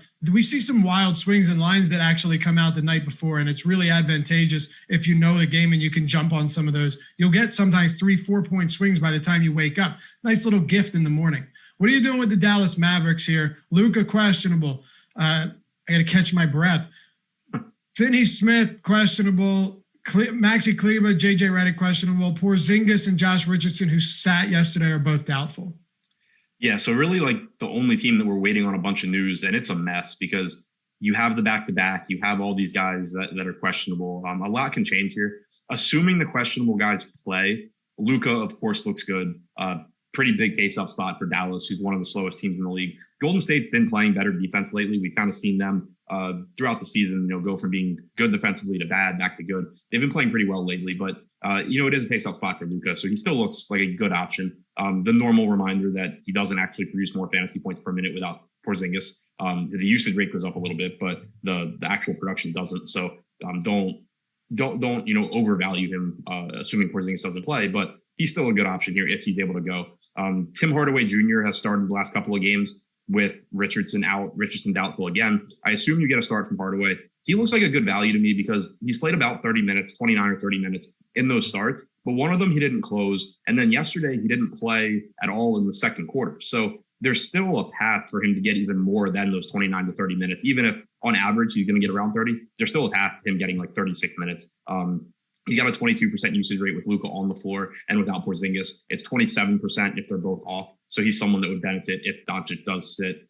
Jalen Brunson, I think becomes like a phenomenal play if Luka sits. If Luka plays, I think it's really tough to get there. The front court is an absolute mess. Dwight Powell played 28 minutes 2 games ago, only played 13 minutes yesterday. Cauley Stein played 27 minutes yesterday after playing about 20 2 games ago. Boban played 9 minutes yesterday. So it's a pretty messy front court situation. If Maxey is out, I think you can roll the dice on a 3K Willie Cauley Stein. But again, the minutes are really, really risky there. Josh brought up Cauley Stein this morning on the Strategy Show, Monday through Sunday, 10 a.m. Eastern. Check it out for sure. He's played 13, 31, 19, 27 minutes over his last 4. He's minimum salary on DraftKings. Are you willing to take some shots there in tournaments? Yeah, especially if Maxey does sit, because that takes, a front court body out. And the thing about Cauley Stein is that he's a productive player when he's on the floor. It's just a matter of if he gets the minutes. At 3K flat, I think, especially because the ownership can't really be very high since we're waiting on news at lock. It's definitely a spot where I don't mind taking a shot. The thing that the problem is just, again, do I really want to use a center spot on a speculative play like that? So I don't think it's something I'd be doing like my first or second tournament lineup. But if I, have 150 where I can waste some on Willie Cauley Stein, I think it's fine. Let's wrap this one up with the Golden State Warriors. Then immediately after that, you guys stick around because the NBA Live Before Lock show is coming up. It's Chris Spags and it's Eric Lindquist. And we got a special treat for you today. Our boy, Ben Rasa, Matt Kajeski, 2 of the sharpest college football people I know, and also translates straight into the NFL realm as well, doing the 2021 NFL Draft Betting and Prop Guide. There's a ton of bets and props out there for the draft coming up on Thursday. They're going live at 8 p.m. Eastern. Hang out with them, show some love, and get some great picks along the way. Wrap it up, Golden State Warriors, Adam. Yeah, so this is, another team where there's one guy that stands out, and that's obviously Steph Curry. 10-3 on DraftKings, only 9,700 on FanDuel. He's been playing really, really well lately, but even if you exclude the fact, that he's shot the lights out recently, it's still just a good price point for him. Dallas is a really slow team. It's a pace down spot, but you still have about a 114 implied total for Golden State. 1.5 DraftKings points per minute for Curry this year in the games he has played with Oubre active, with Weissman inactive, 34.1% usage rate. So, it's still a really high upside play. He kind of disappointed against the Kings last game, but even that, he was on fire. He was doing great going into the fourth quarter. And then the Kings just basically started doubling him even when he didn't have the ball. They wouldn't let him get the ball. So, teams certainly can look to do that to take him out, but he's still one of the higher upside guys on the slate. Draymond Green, we know, is better without Weissman. Kelly Oubre has been coming off the bench, playing around 32 minutes. Andrew Wiggins is Andrew Wiggins. Like, all 3 of those guys fall into that bucket with like Middleton, Holiday, the Raptors. They're reasonable options, but they don't really stand out to me like Curry does. All right, so that's basically all you got for Golden State, huh? Yeah, I mean, Toscano Anderson, Kevon Looney, like, they're viable, but they don't really do anything for me. All right, turning it over to Live Before Lock. I'll leave you with this. If you want to build your bankroll, if you want to use free tools, and if you want to get $20 when you sign up using the promo code Awesemo, download the No House Advantage app. Check out their peer-to-peer player prop format, tournament form. Very, very cool. Guaranteed prize pools. And our player prop tool that we built specifically for No House Advantage, our No House Advantage Optimal Lineups tool. All of them at Awesemo, totally free. Sign up, use those tools, use the promo code, get your $20, build your bankroll. You can go chase your $100,000 cash over at DraftKings or FanDuel, but take an opportunity to put more money in your pocket. These small sites want you to win money right now. It benefits them for you to stick around so they can get a foothold in the industry. Otherwise, they go the way of all the other ones that we've seen over the years, and we don't want that to happen. So check them out. No House Advantage. Build your bankroll. Win some money. Use our tools for free and get your $20 when you download the app and use the promo code Awesemo. We'll see you back here soon. Hit Adam up at ShipMyMoney DFS myself at Lafayette_D. And be sure to check the giveaway out at Awesemo_com. We're giving away a free entire year of NFL content, everything we've got on the site for NFL. See you back here tomorrow, Live Before Lock, coming up next.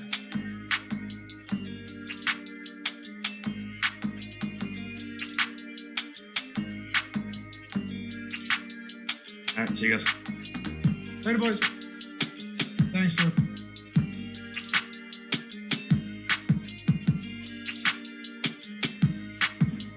What's up, guys? What's up?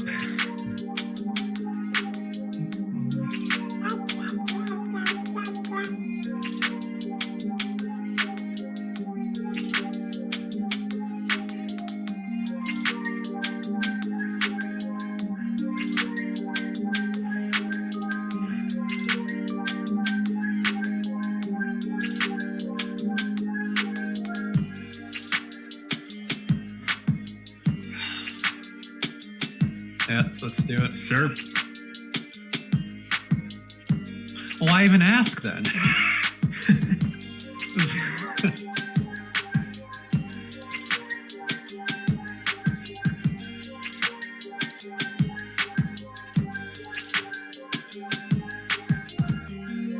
You sure you don't want to take 5 more minutes, Jordan? Just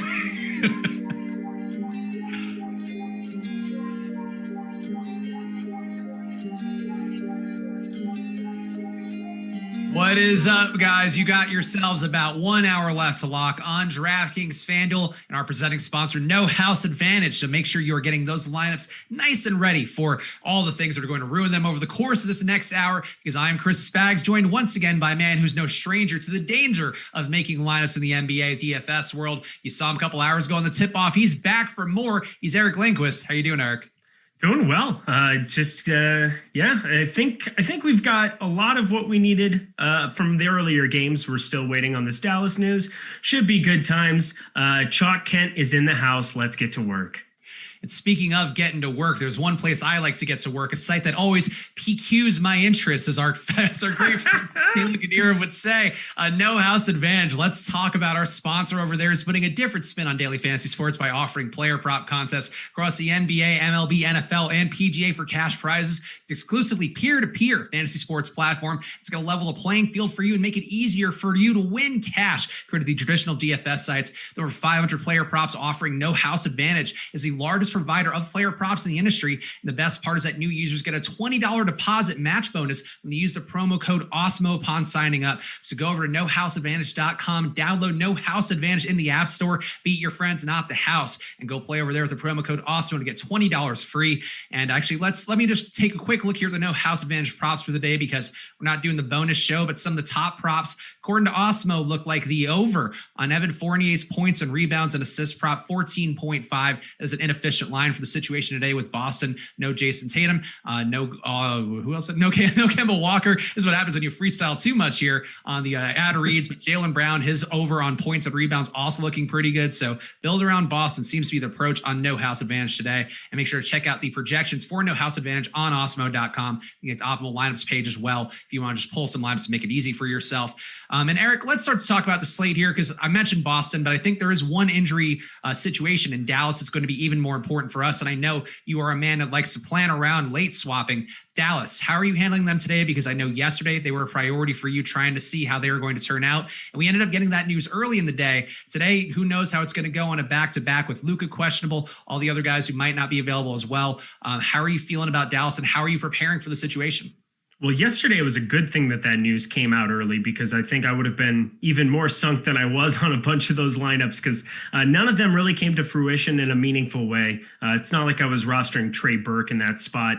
It was a lot of Brunson, a lot of Hardaway Jr., and I think that's kind of the primary two guys that I'm looking at right now. I just updated ownership over on DK here. We're seeing Tim Hardaway Jr., Willie Cauley-Stein really kind of being the two guys who have double-digit ownership. I'm playing DraftKings only today, just for kind of ease of the slate and being able to have maximum swappability. I think on FanDuel, you really kind of have to make a decision for Luka. And there's so many other ceilings that exist at the point guard position. You have Damian Lillard, who's 8,300 over there. You have Malcolm Brogdon, 8,500. You have Kyrie Irving sitting there as well. It's difficult to prioritize Luka Doncic over there.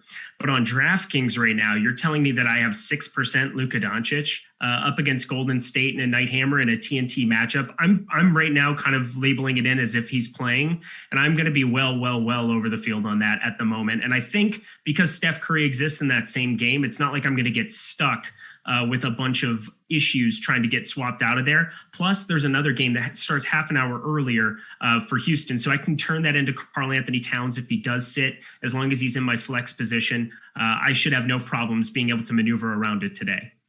Okay, so there you go. So there's some insight here from Eric, who does make the late swapping an important part of his process, and it is going to be one that could make for more opportunity for somebody else if Dallas is left behind. And I guess that's the question that I would have too, because you mentioned swapping from Luka to Steph Curry, but the one thing that would not be capturing is the upside of a guy like Jalen Brunson, who is going to be a mid-price play. A Willie Cauley-Stein could also see an uptick. I know the deeper dive guys just talked about that with Willie Cauley-Stein potentially seeing some more minutes if Maxi Kleber is out, and he's still looking like a decent play on his own as it is. But how are you leaving roster space, if you are leaving roster space at all, for the Tim Hardaway Jr.'s, the Jalen Brunsons of the world, who right now probably don't look that great, but if you take Luka out, Brunson in particular is going to take a gigantic jump upwards? Yeah, so there's two ways to attack this. One, you kind of make the stand just flat out and say, look, Luka's going to be out, and I want to capture all the Jalen Brunson. I want to capture all of these guys in this spot, and you make that the priority. The other way to do it, if you really want to get interesting with it, put 49,600 as your cap on Fantasy Cruncher. If you're making a bunch of lineups, leave yourselves that $400, and you can turn Tim Hardaway Jr. into Brunson. However, for me, I kind of want to prioritize both there. So what I'm really kind of banking on, and this is just kind of the other part of it, is I'm banking on having more Houston and Minnesota exposure than I otherwise would. I think there are so many good plays in that game as it is, but like a guy like Armani Brooks, I'm prioritizing, not because I like him, but because he gives me access to get to Jalen Brunson and some of these other plays, so long as I leave that $400 or $500 on the top of Fantasy Cruncher. So I want to try to be close to zeroing it out. I mean, NBA prices are efficient for a reason. On DFS sites, DraftKings specifically always does a pretty good job with their algorithm of being able to capture where their production is going to be. So leaving $500, $600 in lineups is not kind of what I'm thinking is going to be ideal. But if that news breaks before that Minnesota-Houston game, I can turn Armani Brooks into Jalen Brunson, no problem. Okay, so there goes. So that's one way to approach it. And I guess we could segue over to talking more about Houston, because Dallas does seem like we need to get that news there to fully feel confident here. But it's going to be the guys that you usually expect in spots where Luka's been out in the past. Brunson being really the key one to look at. And Tim Hardaway Jr., no issue going back to him again. But we could talk more about that if we get the news during the show here. Houston, though, we do have the news that John Wall is going to be out for the rest of the season. It is not quite as short of a grouping of players as it was the other day, where we saw DJ Wilson have a pretty strong day. Really, everybody who was playing minutes of that game performed better than not, I guess, besides Armani Brooks. But today, Kevin Porter Jr. back in the lineup, Eric, and I feel like he's a play that's been gaining in ownership throughout the day, and I really have no issue with his ownership on DraftKings. FanDuel as well, looking even chalkier, and I think maybe you could start to nickel and dime a little bit more on FanDuel with where the ownership is, but I'm pretty confident in Kevin Porter Jr. as a play today, about a 35% assist rate in court time without John Wall, without Harden, obviously, really without the other primary ball handlers who've been on Houston this year. How are you feeling about Porter Jr. in this spot, and would you consider him a core play today, given that it is one way to get away from the field is not playing Kevin Porter Jr.?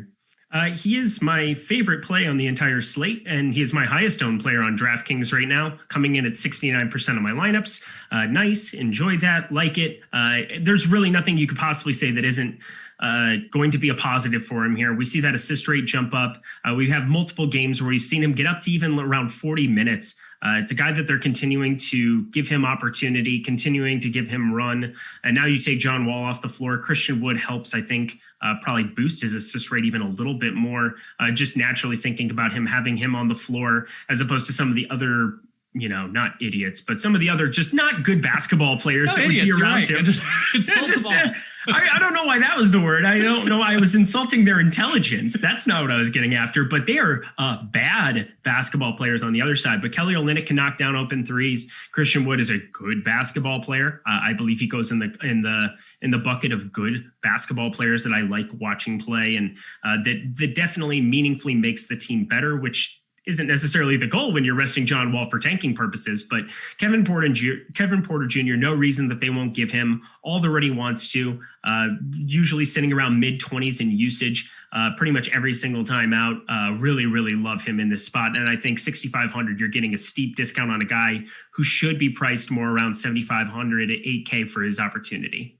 And I think too, it's also the matchup. It's a lot of factors where there have been a lot of slates where in the beginning, I would like everybody out there where Kevin Porter Jr. was very cheap and the Rockets were shorthanded. Loved playing him in the 3K, 4K range. And then when he got a little more expensive, I was there less and definitely took some leaps there of faith in that he wasn't going to be quite as productive. But in this situation, he's playing Minnesota, who does play fast, plays with a 112.5 defensive efficiency rating, which is one of the worst marks on the slate. You also had, and really one of the worst marks in the league too. And you also just have not a lot of bodies out there. Having Armani Brooks in the mix is a different situation than having an Eric Gordon in the mix. Brooks himself not shooting a lot of shots. I think we saw that in some of the games where he was getting meaningful run with all these guys out recently.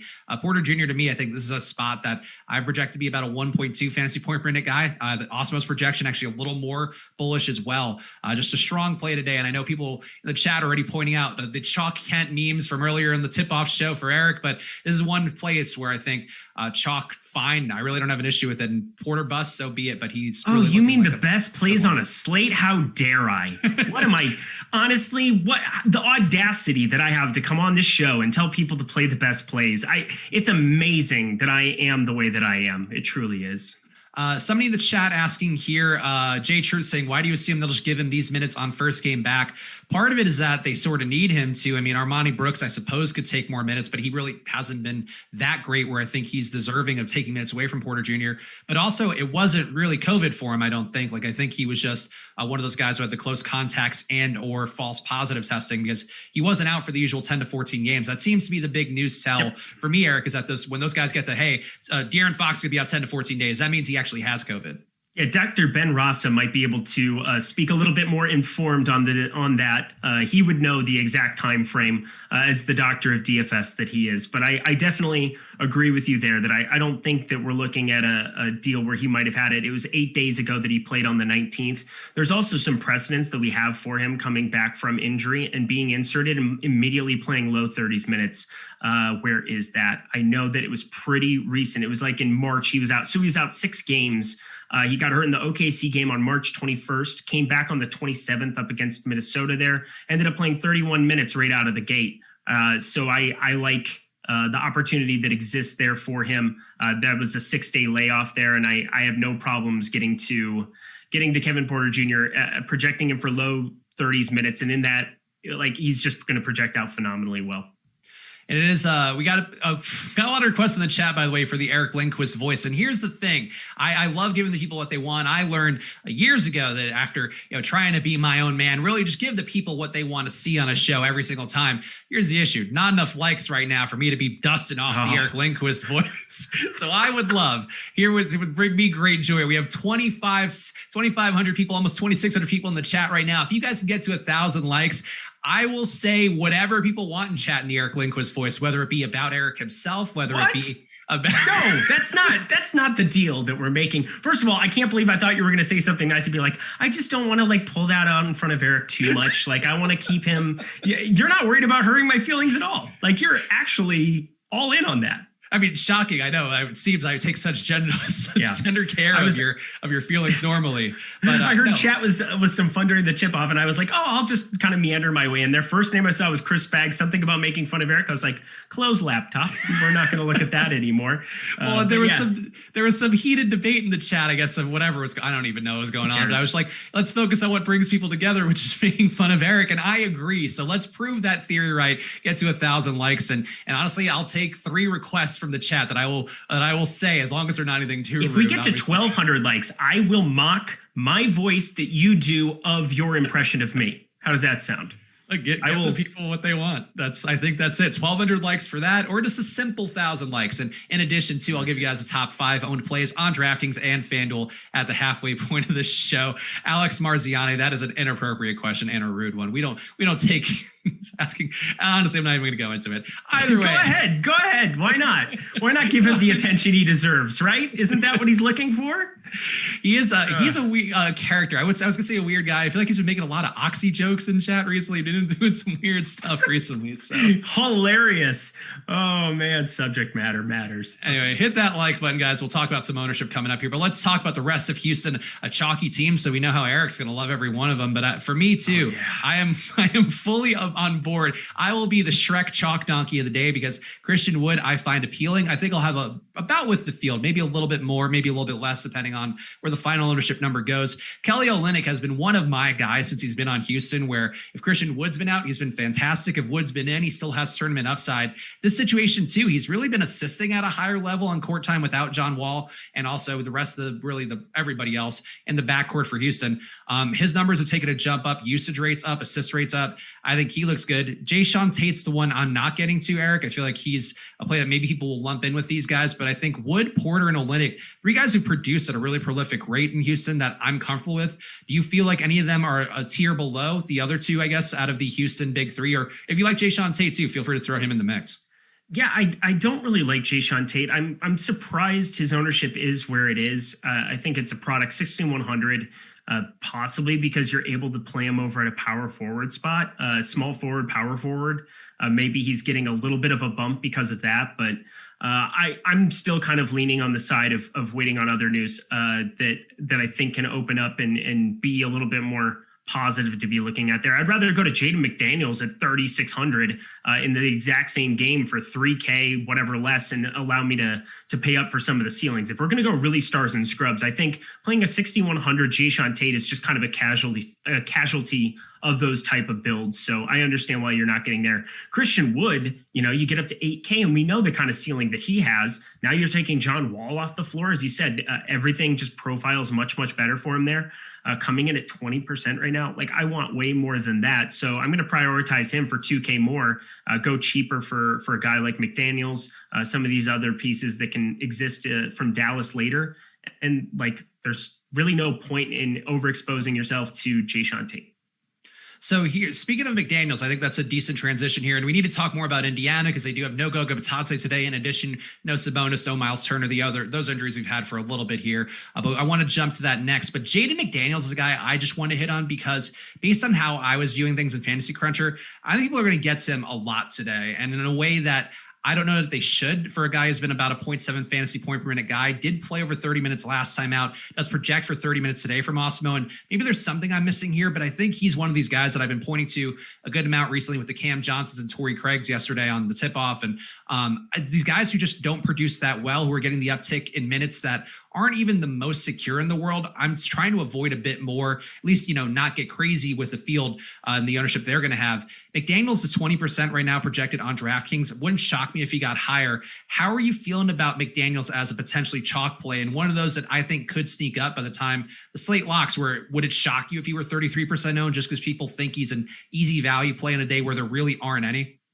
It would shock me because Jakar Sampson exists, and I don't want to play Jakar Sampson, the chalkiest of the power forwards. Look at me, changing my ways. No longer the chalk donkey that I always am, because I am way, way, way lighter on Jakar Sampson today. 3,200. I know he got up to 27 minutes, was in foul trouble in 2 of those games, but if you're telling me that I can get half the ownership basically on Jaden McDaniels, I think that's what you're kind of missing from the entire picture.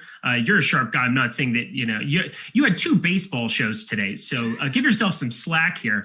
You're jumping around the sports, helping the people with everything. But Jaden McDaniels sitting at 3,600, he has super secure minutes in the low 30s right now.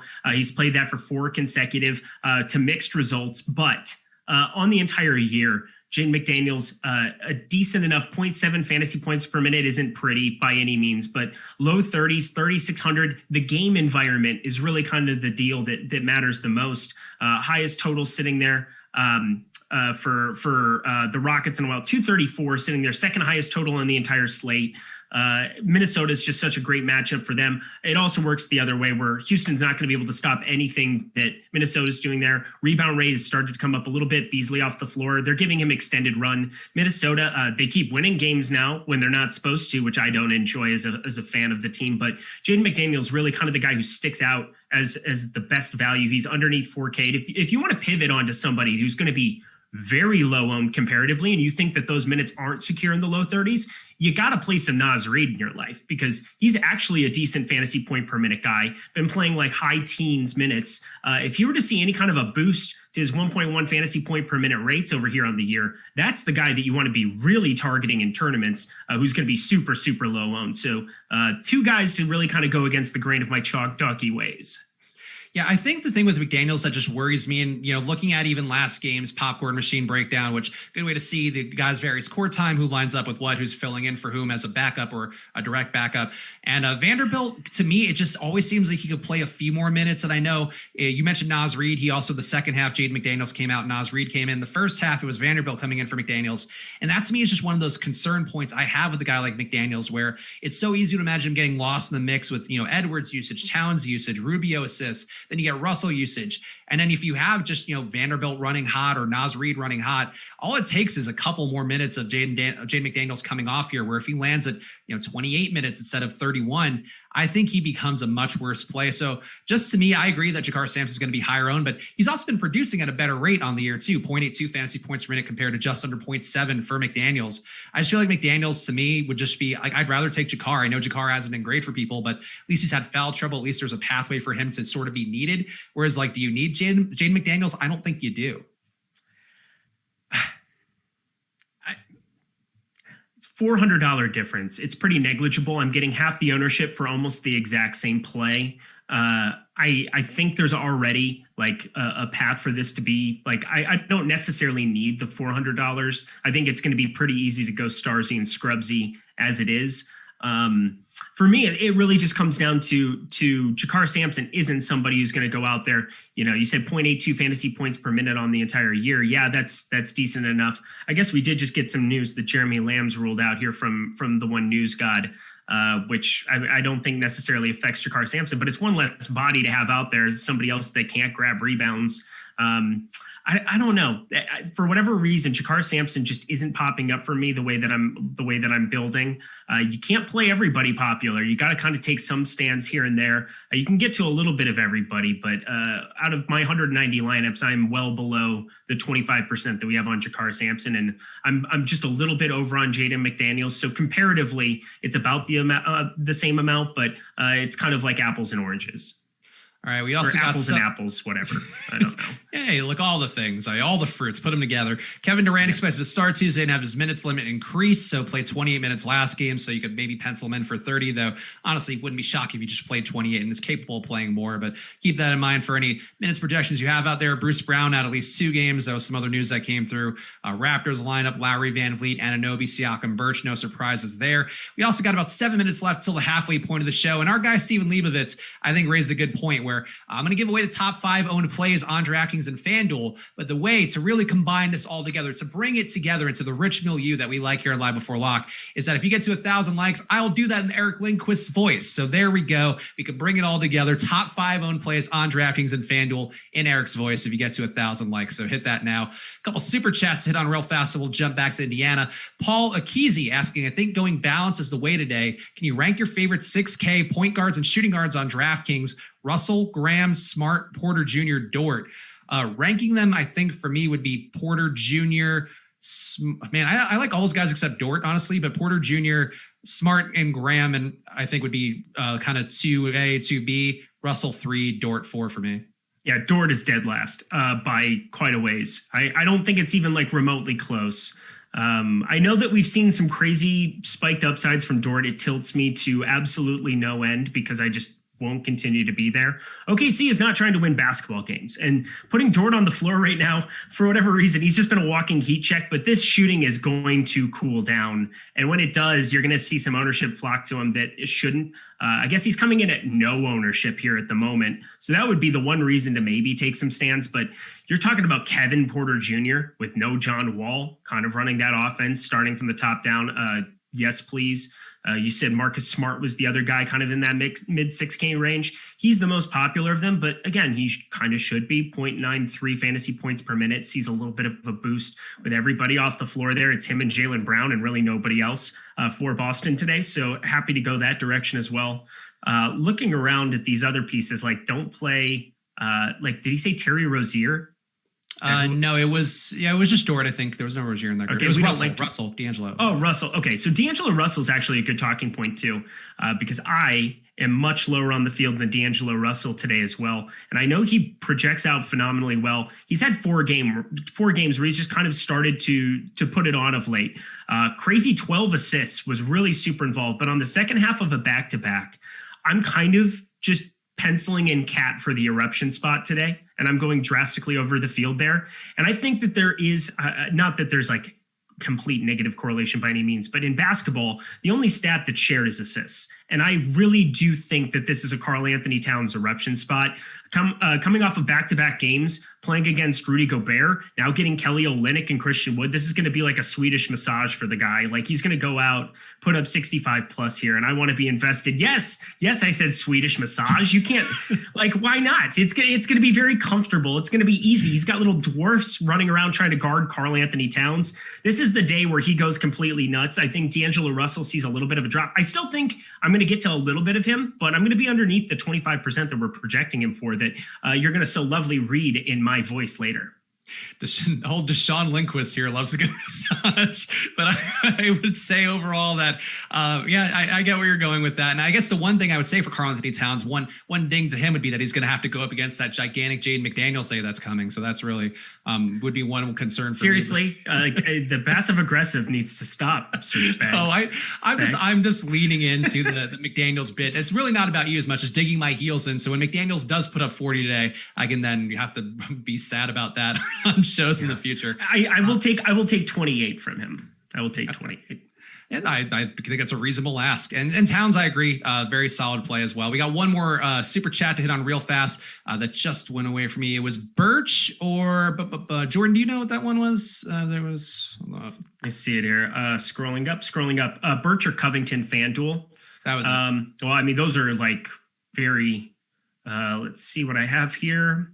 I don't think I'm getting to a ton of either of them today. Yeah, Birch, I'm actually getting to a little bit. So I'm at 21% there. Covington, I'm a little bit below that. He's sitting around 20% over on FanDuel today. I'm going to go a little bit more. Birch and Covington, exact same price. I like the game environment. Portland and Indiana, fastest pace on the slate. We have seen some Covington upsides in previous iterations, but you bring Norman Powell, CJ McCollum, and Damian Lillard on the floor. I just don't see the upside as much. Khem Birch, definitely kind of emerging. He's started the last 6, been playing very, very well here of late. I still think I'm going to take Birch just a little bit over Robert Covington. There's a little bit of narrative behind it too, where I saw on the Reddit r/NBA today popped up on my homepage was that Kyle Lowry gave a press conference quote about trying to get Khem Birch paid. And then they were asking, like, it looks like you're looking for Khem Birch in every play. And I guess he said this about Aaron Baines in the preseason too. So don't buy into it necessarily meaning a whole lot, but definitely has been trying to get Khem Birch some love. And I think Khem Birch also projects pretty well normally anyway. So I agree that I think going to him would be more of the move for me. And we have one other super chat here from Soul Dope asking thoughts on Burke and Avery Bradley on FanDuel. Is Avery Bradley even available? Oh, he's okay. He's in for 10 minutes from Awesemo. No, 15 minutes from Awesemo today. So not the best minutes projection there.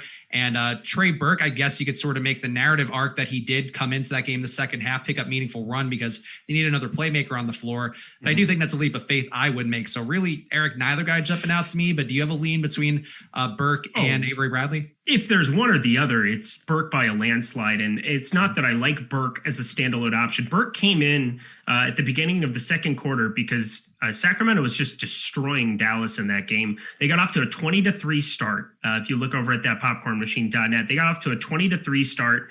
Trey Burke came in. Him and Boban were like running a 2-man game with Luka on the floor. It was the most confusing thing I've ever seen in my entire life. But Trey Burke goes out. He can be a walking heat check. We saw it at Michigan. We've seen it in his different stints around the entire league, starting with Utah, winding up in Dallas. Been a decent valve for them when they get down. They put him out there. He can be some instant offense. The problem is he can also play 10 minutes and completely screw you. And at 3,200, yeah, he had a great game if you go box score watching, but the context of the game really matters. And I think if Luka plays and that game stays close, you might see Trey Burke play 12, 15 minutes. Yeah, I think there's definitely some risks to both guys, so they wouldn't be priority plays for me on FanDuel today, but I certainly get trying to make your lineup fit these guys in. And we're at about the halfway point of the show, only 920 likes, but I have to trust the process here that if I flip this hat and start doing a silly voice that people hit the like button. So please get us to 1,000 likes here. And now I feel like I've offended Eric with digging my heels in about Jaden McDaniels, so now I have to be extra nice in my impression, but even nicer than usual. But we'll give you guys the top 5 owned plays on DraftKings and FanDuel. Make sure you are getting those ownership projections as well as player projections, the boom bust tool, a lot of other great data for yourself for the NBA at awesemo.com/join. But the top 5 done in the vocal stylings of one Eric Lindquist. Jaylen Brown, number one, 31%. Obviously, I'll have double that. Chalk plays are my favorite. Marcus Smart, number 2, 30%. Number 3, Tim Hardaway Jr., 25%. Number 4, D'Angelo Russell, 25%. Jakar Sampson, number 5, 25% as well. So double the ownership and play all you want of these guys because I love the chalk. Nom, nom, nom, nom. On FanDuel, the top 5, Jaylen Brown, 44%. Number 2, Kevin Porter Jr., 39%. Number 3, Christian Wood. Why am I sounding like Julia Child now? 33%. Marcus Smart, 32%. And number 5, Damian Lillard, a robust 29%. So there you have it. There's money time, guys. Eric, any thoughts on that ownership that you just read yourself? No. Okay, so good show. Appreciate you guys are hitting that like button as always, and we all have different ways of showing our love here in this. Eric, this is my way of showing my love for you. Thank you. It's your love language is humor and making fun of me, but also, holy shit. Like, what just took place? Oh, chat's out of its mind. Honestly, okay, so there were 2 things going on with that as feedback. I want to give you some notes. One, you kind of went into like an old like grandma. There was kind of like a would you like some cookies kind of a thing. And then 2, you really leaned into that owl that Alex posted with the poisonous stuff, like whatever that was that got posted, that he's like, oh yeah, he sounds like this owl from this RPG game. So oh God, I hurt all over. How are we still have 28 minutes. Okay, cool. I can still make lineups. That's we'll get exciting. back on track. Here's the thing about shows on the Awesemo Network. We like to have fun. We like to have great data. We like to have some profitable lineups. So it's a little bit of everything here on the show. And I hope those ownership projections help you guys out. So there you go. That's something for everyone. Speaking of something for everyone, smash that like button, guys, by the way. We're still 4 likes short of 1,000. So apparently I could do my best possible impressions and still end up getting more. So hit that. Honestly, it was so good. That was the first time I think I've actually like full circle embraced it. So we're ready to rock.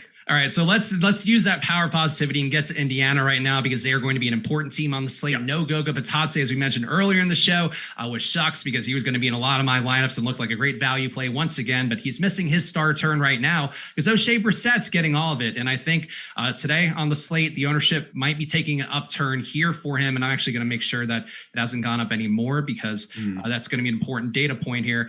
But O'Shea Brissett going to be decently represented, has had a couple of down-ish games, not bad by any stretch, but still a little bit less than you'd expect from a guy who's got just shy of a fantasy point per minute production on the year. Are you willing to go back to Brissett today? I know we talked about Jakar Sampson. You're a little bit less bullish on him today, but Brissett going back to that well, given that he's got to play a lot of run again because they do have 2 big men who are going to attack the glass. And I don't know what Brissett's going to do to stop them, but they seem to need to have him out there in some capacity. Yeah, he kind of puts a wrench into things at 5K. He's not completely cheap. The guy that benefits the most from all this news that I think I'm going to start prioritizing immediately is Edmund Sumner. Edmund Sumner sitting at 4K. You can play him at shooting guard and small forward. He's the guy that I just plugged in new rates for. I have for 34 minutes on my side, 36 and a half minutes that he played against Orlando, 21.7% usage. He's had back-to-back 20-point games. He was not gaining any traction. He probably should have been prioritized even a little bit earlier, but now he's the guy who's just taken a noticeable bump in our last run of ownership here as a result of that news. I'm pretty excited to get to some Edmund Sumner here at a little bit of a discount in a great game environment, and that's more reacting to the Jeremy Lamb news. O'Shea Brissett, yeah, he's going to be out there a lot, but now he's up at 5K. I think he's I think he might actually be a good basketball player. Way to go, Canada. You made one. You got Wiggins, you got him. Congratulations. But sitting right around fantasy point per minute right now, he's going to start jumping into a lot more of my lineups here at 5K. I'm finding it difficult because as much as I want to lock him in, if this Dallas news breaks in a certain direction where you have no Luka, that's somebody that you're locking in with an early roster spot. And I know that he sits phenomenally well. He's got low 30s minutes. You can just ride with that right now. But this is going to lower some of that exposure that people could have to that late game. So I'm thinking about it just from a macro level of the entire slate. And I think having so much good value like Sumner, like O'Shea Brissett, all sitting around that 4K range, that's kind of where we're looking at rostering Jalen Brunson, Tim Hardaway Jr., even way down there cheaper, Trey Burke. Like those would be the guys who I would want to prioritize on this slate. And now I don't know if I want to lock up 40% of my small forward positions right out of the gate. Yeah, and that is, as Eric mentioned there, that game locks 7 p.m. Eastern time, so that one's going to be gone right away. So if you do put those guys in your lineup, you are going to have some potential loss there if the Mavericks do have Luka out or just whatever other configurations could possibly come.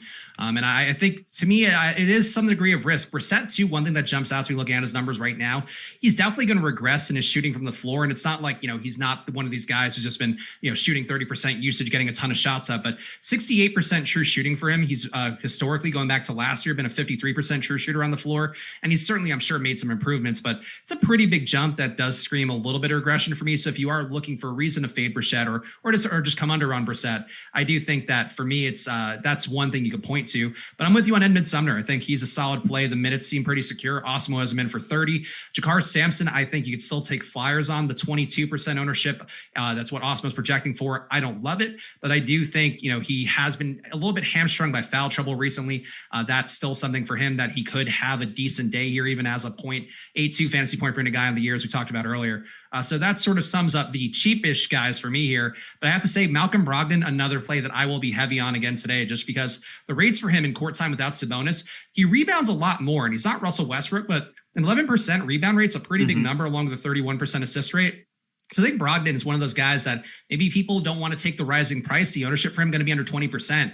But how are you feeling about Brogdon? Because I think a lot of people are viewing him and LeVert as equals. And I think I would greatly prefer to go Brogdon's way if I can. Yeah, same. I think Brogdon. So if you look at their last game too, he didn't play the entire fourth quarter. He played just short of 30 minutes there. Completely went nuts. And if he plays that fourth quarter in that blowout against the Magic, you're looking at maybe the most popular dude on the entire slate here today. Kind of does a little bit of everything. Karis LeVert, definitely another good play, but I think a lot of our value kind of exists at that shooting guard, small forward spots now. So I'm right there with you. I think prioritizing some of these top end point guards like Brogdon, some of these other places, because there aren't like a ton of great values at the point guard position. There's nobody down there that I'm really looking at that is any good. Elliot Punter, shooting guard, small forward on DraftKings. So yeah, I'm right there with you. Love prioritizing Brogdon. I'm double the field and loving it. All right, and let's keep going through here. We got a super chat from Mr. Papa Giorgio 10. We also got some, I think, in the premium Slack that are built up. So we'll take a couple questions here and then keep talking through the rest of the slate. But Mr. Papa Giorgio asking DK GPP forward play Draymond Green or Chris Middleton. And thank you for all the info you provide on a daily basis. The hard work's appreciated. I don't think I'm getting a ton of either guy right now. I'm just going to see which one I'd prefer, though. Green, I guess I would go Draymond's way. I'm not so much a believer in him having the 20 assist upside that he's had recently. That seems to me like a tough thing to pinpoint, but I do think, especially if you're a believer in Steph, that Draymond's going to rise to that tide. So I think that's the way I'd go, Eric. But do you feel any differently here? Would you want to go Chris Middleton or Draymond Green for DK GPP? Definitely Draymond Green. I've been over the field on him constantly because there's going to be a day that he puts up a 10, 15, and 15 triple-double, and you want to be there. I think if you're hunting upside, like Chris Middleton, pretty scoring dependent. Can he go out there and score 35 real points? Yeah, we haven't necessarily seen that of late. Not that past performance is indicative completely of future expectations that we have for him there, but big fan of getting to Draymond Green as a lower owned tournament pivot. Also, because as I said, shooting guard, small forward, we're kind of getting locked up with O'Shea Brissett. You've got, let me click over to the small forward position, Jaylen Brown, Edmund Sumner, Tim Hardaway Jr., all these guys sitting on the top end there. I think Chris Middleton, where you have to play him at those same shooting guard or small forward positions on DK, just becomes kind of a product of the slate there. O'Shea Brissett, Jakar Sampson, I think as good as they stand out to be for popularity, for ownership and whatever else, I think I would rather be paying up at power forward / center to try to hunt some upside rather than shooting guard, small forward today. All right, let's talk a little more Boston because we're getting some questions in the premium Slack. KRG asking, is Marcus Smart a good play today for a DK GPP? Jets World asking Jaylen Brown or Brogdon. And that one's going to be tough for me because I actually like both those guys quite a bit today. Brogdon, I think, for less ownership is the way that I would go. But let's answer that question first, Eric, if you can. Brogdon or Jaylen Brown? Which one do you prefer with no site given? I mean, it's going to be Jaylen Brown. My bad, DK. Cheaper. Oh, DK? Okay, yeah, Jaylen Brown still. He's probably Kevin Porter Jr. is my highest owned on the slate, but Jaylen Brown is probably the best play on the slate.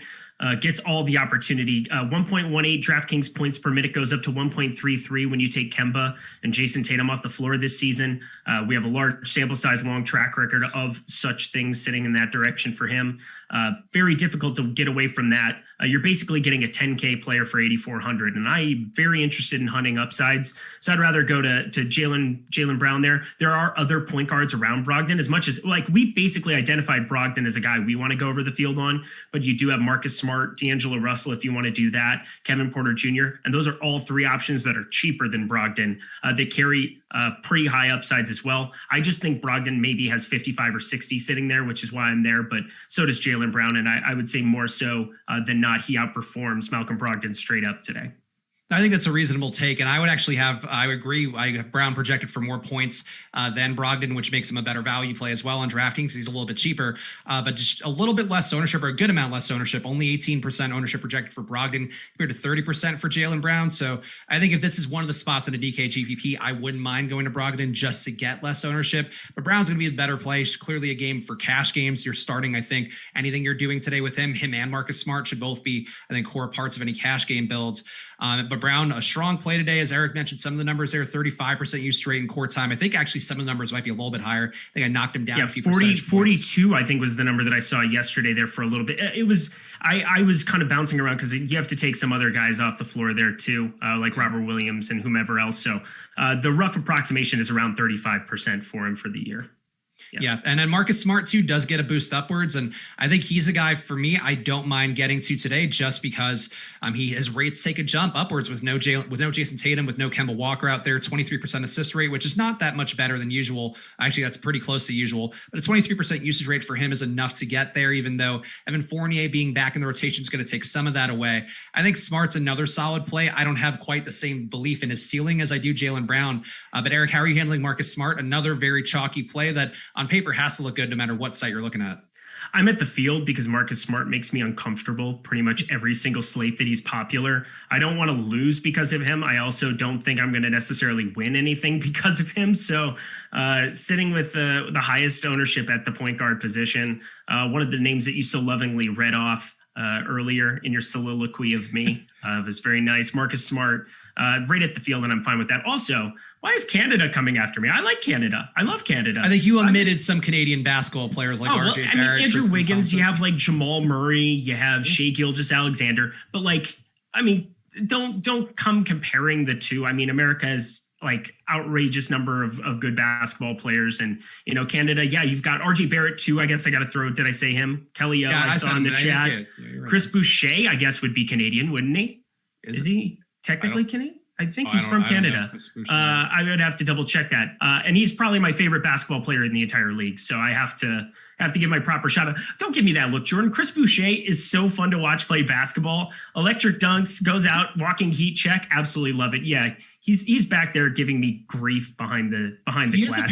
You stay in your box, Jordan. You stay. He is from St. Lucia, though, so that's I don't know how that goes. Is that a Canadian province technically? It might be. That's out in the Caribbean, right? Yeah.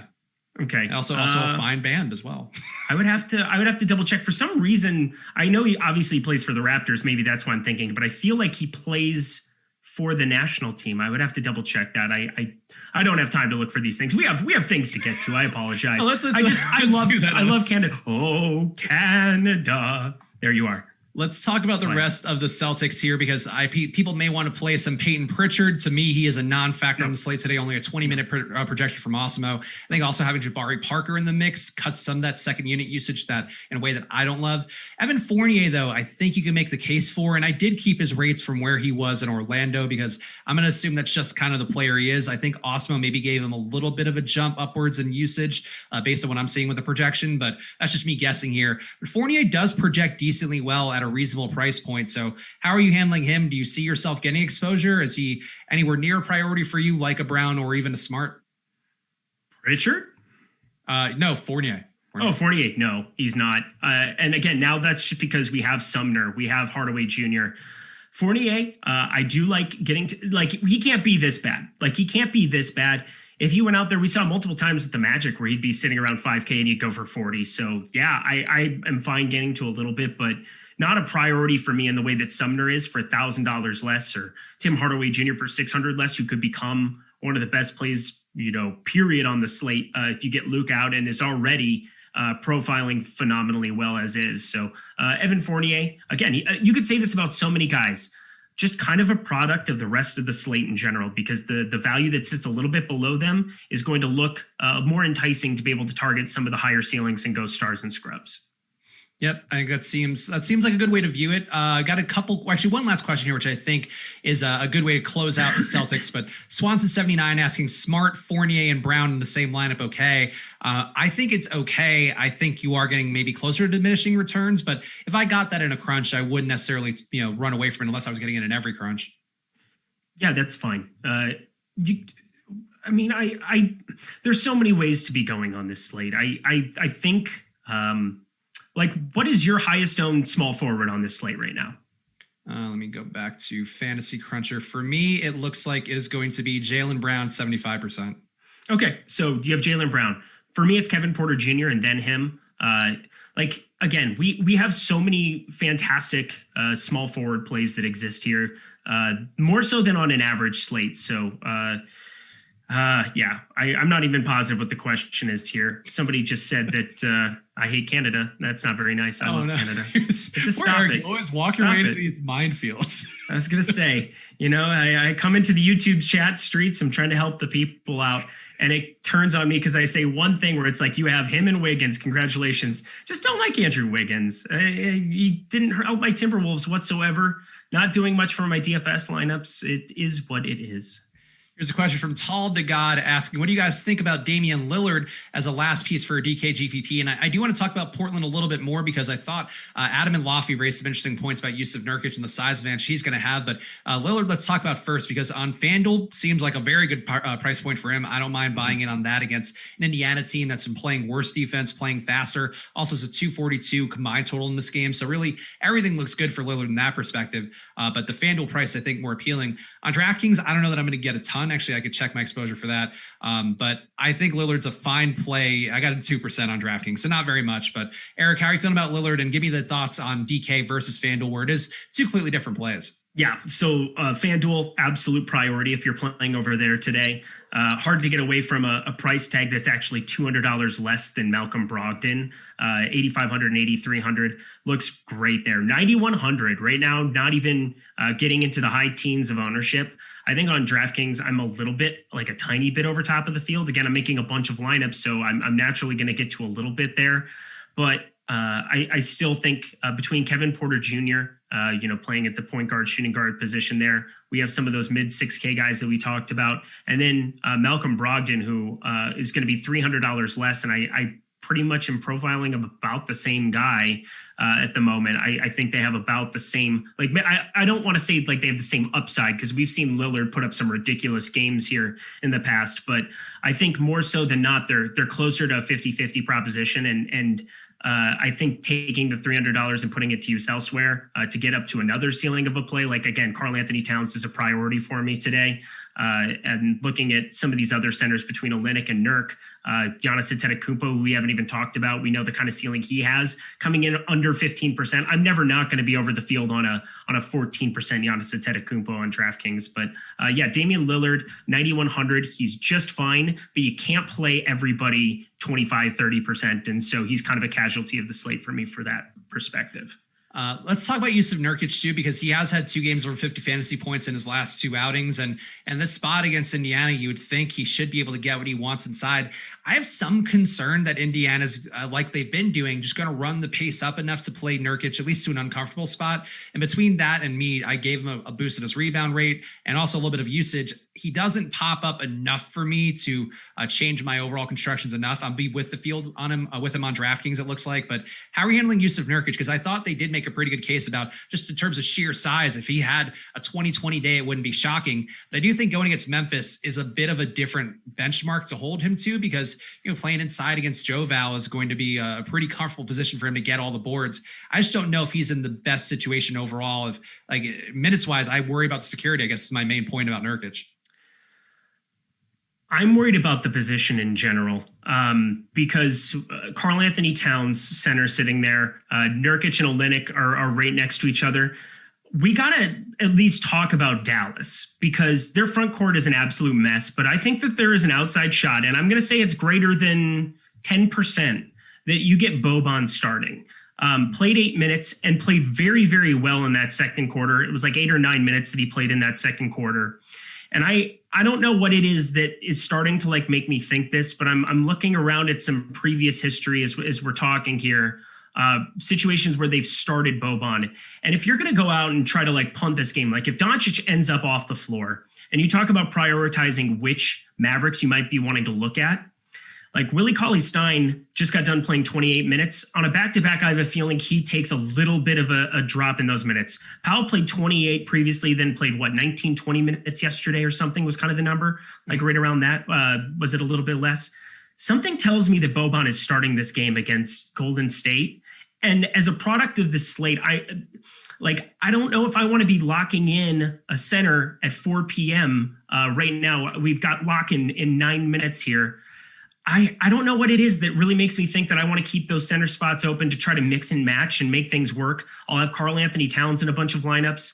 I'll have, about the field here on both him. Like I have concerns for that, but I have more concerns just for this slate in general, having some swappability to some Mavericks. I just want to throw it out there that I think there's a greater than 10% chance Boban starts. And if he does, if you project him for 15 minutes, 20 minutes, it's just a spot that I can't get away from taking shots at in tournaments because it could get really, really weird. Yeah, I'm with you on that. I actually have 20% of Willie Cauley-Stein right now. And that was also because of the projection from Awesemo giving him 22 minutes at minimum salary is going to make him look useful. But I think that's a valuable spot to have because I can just straight swap to Boban if he does pick up a start. Same thing with having some Kevon Looney if he's going to be in there. Like I think is something actually you mentioned to me a couple weeks ago about Marcus Morris in one of your lineups and using him as a placeholder. Like Looney, I don't mind if he's going to be playing himself, but if you do get a Boban start or even just Willie Cauley-Stein starting and getting some news about his minutes or whatever, I think that there are some ways here that spot could be useful. So that's part of why I'm not getting Nurkic too, but I think we're on the same page that keeping that spot open could be useful, even though it's hard to complain about Nurkic. I think I have some fear that maybe it's not as great of a spot as it seems. Like it's too easy of a spot, I think is really my main concern with him. I agree. And we haven't seen him eclipse over 30 minutes here. He's been basically capped at that number. He's been playing 29 routinely here. Eventually, and again, this is another great game environment, so that's what makes it so difficult to just be like, I don't want to play Nurkic on this slate. But what I don't want to do is use up, because Indiana is super popular, and I think they should be for a lot of reasons, but I'm going to inherit some risk and wait a little bit on news and wait a little bit because it's not like these game environments in the evening, like they're phenomenal game environments too. You've got Minnesota and Houston. You've got Dallas and Golden State. Like if you get stuck with a Kevon Looney, if you get stuck with a Willie Cauley-Stein, you're still okay. Like it's not that much further away from Jakar Sampson. It's not that far away from, mid-K, like O'Shea Brissett going down to Tim Hardaway Jr., other pieces that you'd be getting to. You're not giving up that much with some of these plays. And so I would rather keep the late swappability because you're going to get them at a fourth of what their ownership would be if we had that news right now. Yeah, I agree with you. I think that makes a lot of sense. We got a question here from Morgan asking, what's your minute projection for KD? I use Awesemo's minutes projections. He's got a minute for 30, and I think that fits based on what we talked about earlier. His minutes limit going up. He played 28 last game, so 30 to me seems like a conservative estimate. But I just have to say Durant, to me, a priority play on DK today at his price point. He is a guy I'm getting a lot of. Eric, how are you feeling about him? Because on FanDuel, he doesn't look like very much of a play. Not a lot of ownership going there, but on DK, he is one of the guys I'm most exposed to on the slate. That's fascinating because I was having some back and forth with him. 8,300 is a ridiculous number to be seeing. And it's a question of, would you be happy at 30 minutes of playing a 1.46 fantasy point per minute guy? Yeah, you absolutely would be. Power forward. Now we do like that's another part of why I don't think Jakar Sampson is really going to be showing up in a lot of my builds today is because I think Kevin Durant, Christian Wood Giannis and Antetokounmpo, those three. I'd rather be getting to some ceilings there and be punting at shooting guard, small forward. Like 28% of a Jakar Sampson. That ain't it for me today. Like I really don't want to be doing that as much. I think O'Shea Brissett, I'm probably actually going to be getting up to a little bit more of than what I was previously saying. We've got 5 minutes until lock. I'm right around 23% of him. And I think that that's about the right number for me today. I don't want to be locking in as many spots as the field will be, so that I have those late swaps and those late abilities to get to certain plays. But power forward wise, there's so many big ceilings there. And Kevin Durant, yeah, you're getting a $8,300 player that would be $11K if we knew he was going to play 38 minutes. Yeah, and I don't think he gets to 38, but I think in 30 he can do enough damage against the shorthanded Toronto team. And yeah, I think that's really, I think we're on the same page. I think there's a path to him playing around 34. I would say that there is a path to it. 28 minutes. And that game got a little wonky against Phoenix. I mean, they ended up winning by 9, but the guys had 40+% usage his last 2 games too. So I'm right there with you. All right, we got another question here from Fantasy Wiz. I guess more of a statement, really, saying thoughts on a Fred VanVleet 50 burger coming. I don't see Fred VanVleet being a guy I got to at all, which doesn't mean he's not capable of doing that, obviously. But Kyle Lowry would be the guy that I would have projected a little bit better on DraftKings relative to salary. VanVleet, I certainly don't have an issue. There's a little more usage to go around, I guess, with no Chris Boucher in the mix. But do you see any opportunity here? Anybody can get to 50 burger on any night. So if that's your gut feeling, play some VanVleet. But it's not a priority play for me today. Yeah, not a priority play for me either. All right, other questions here. Bar's asking, do you prefer Jakar or Willie Cauley-Stein? Actually, let me see what my exposures end up being. I prefer Willie Cauley-Stein just for the swappability. I think that to me would put me on Willie Cauley-Stein. I right now have 2% more Jakar Sampson, but I think in terms of how you view the lineup, actually the same amount, 22% for both. So I would prefer Willie Cauley-Stein just because I think that gives me a lot more utility to move things around in a way that could be beneficial down the end of the slate. Mm-hmm. Another question from Fantasy Wiz asking, Wood or Draymond, high stacks FanDuel single entry. So high dollar money here for this play here for Fantasy Wiz. And I would go Wood if it's high money. I feel like get cute in other spots, but I wouldn't take Draymond over Wood, excuse me. Yeah, I would not be taking Draymond over Wood, but I do have over the field.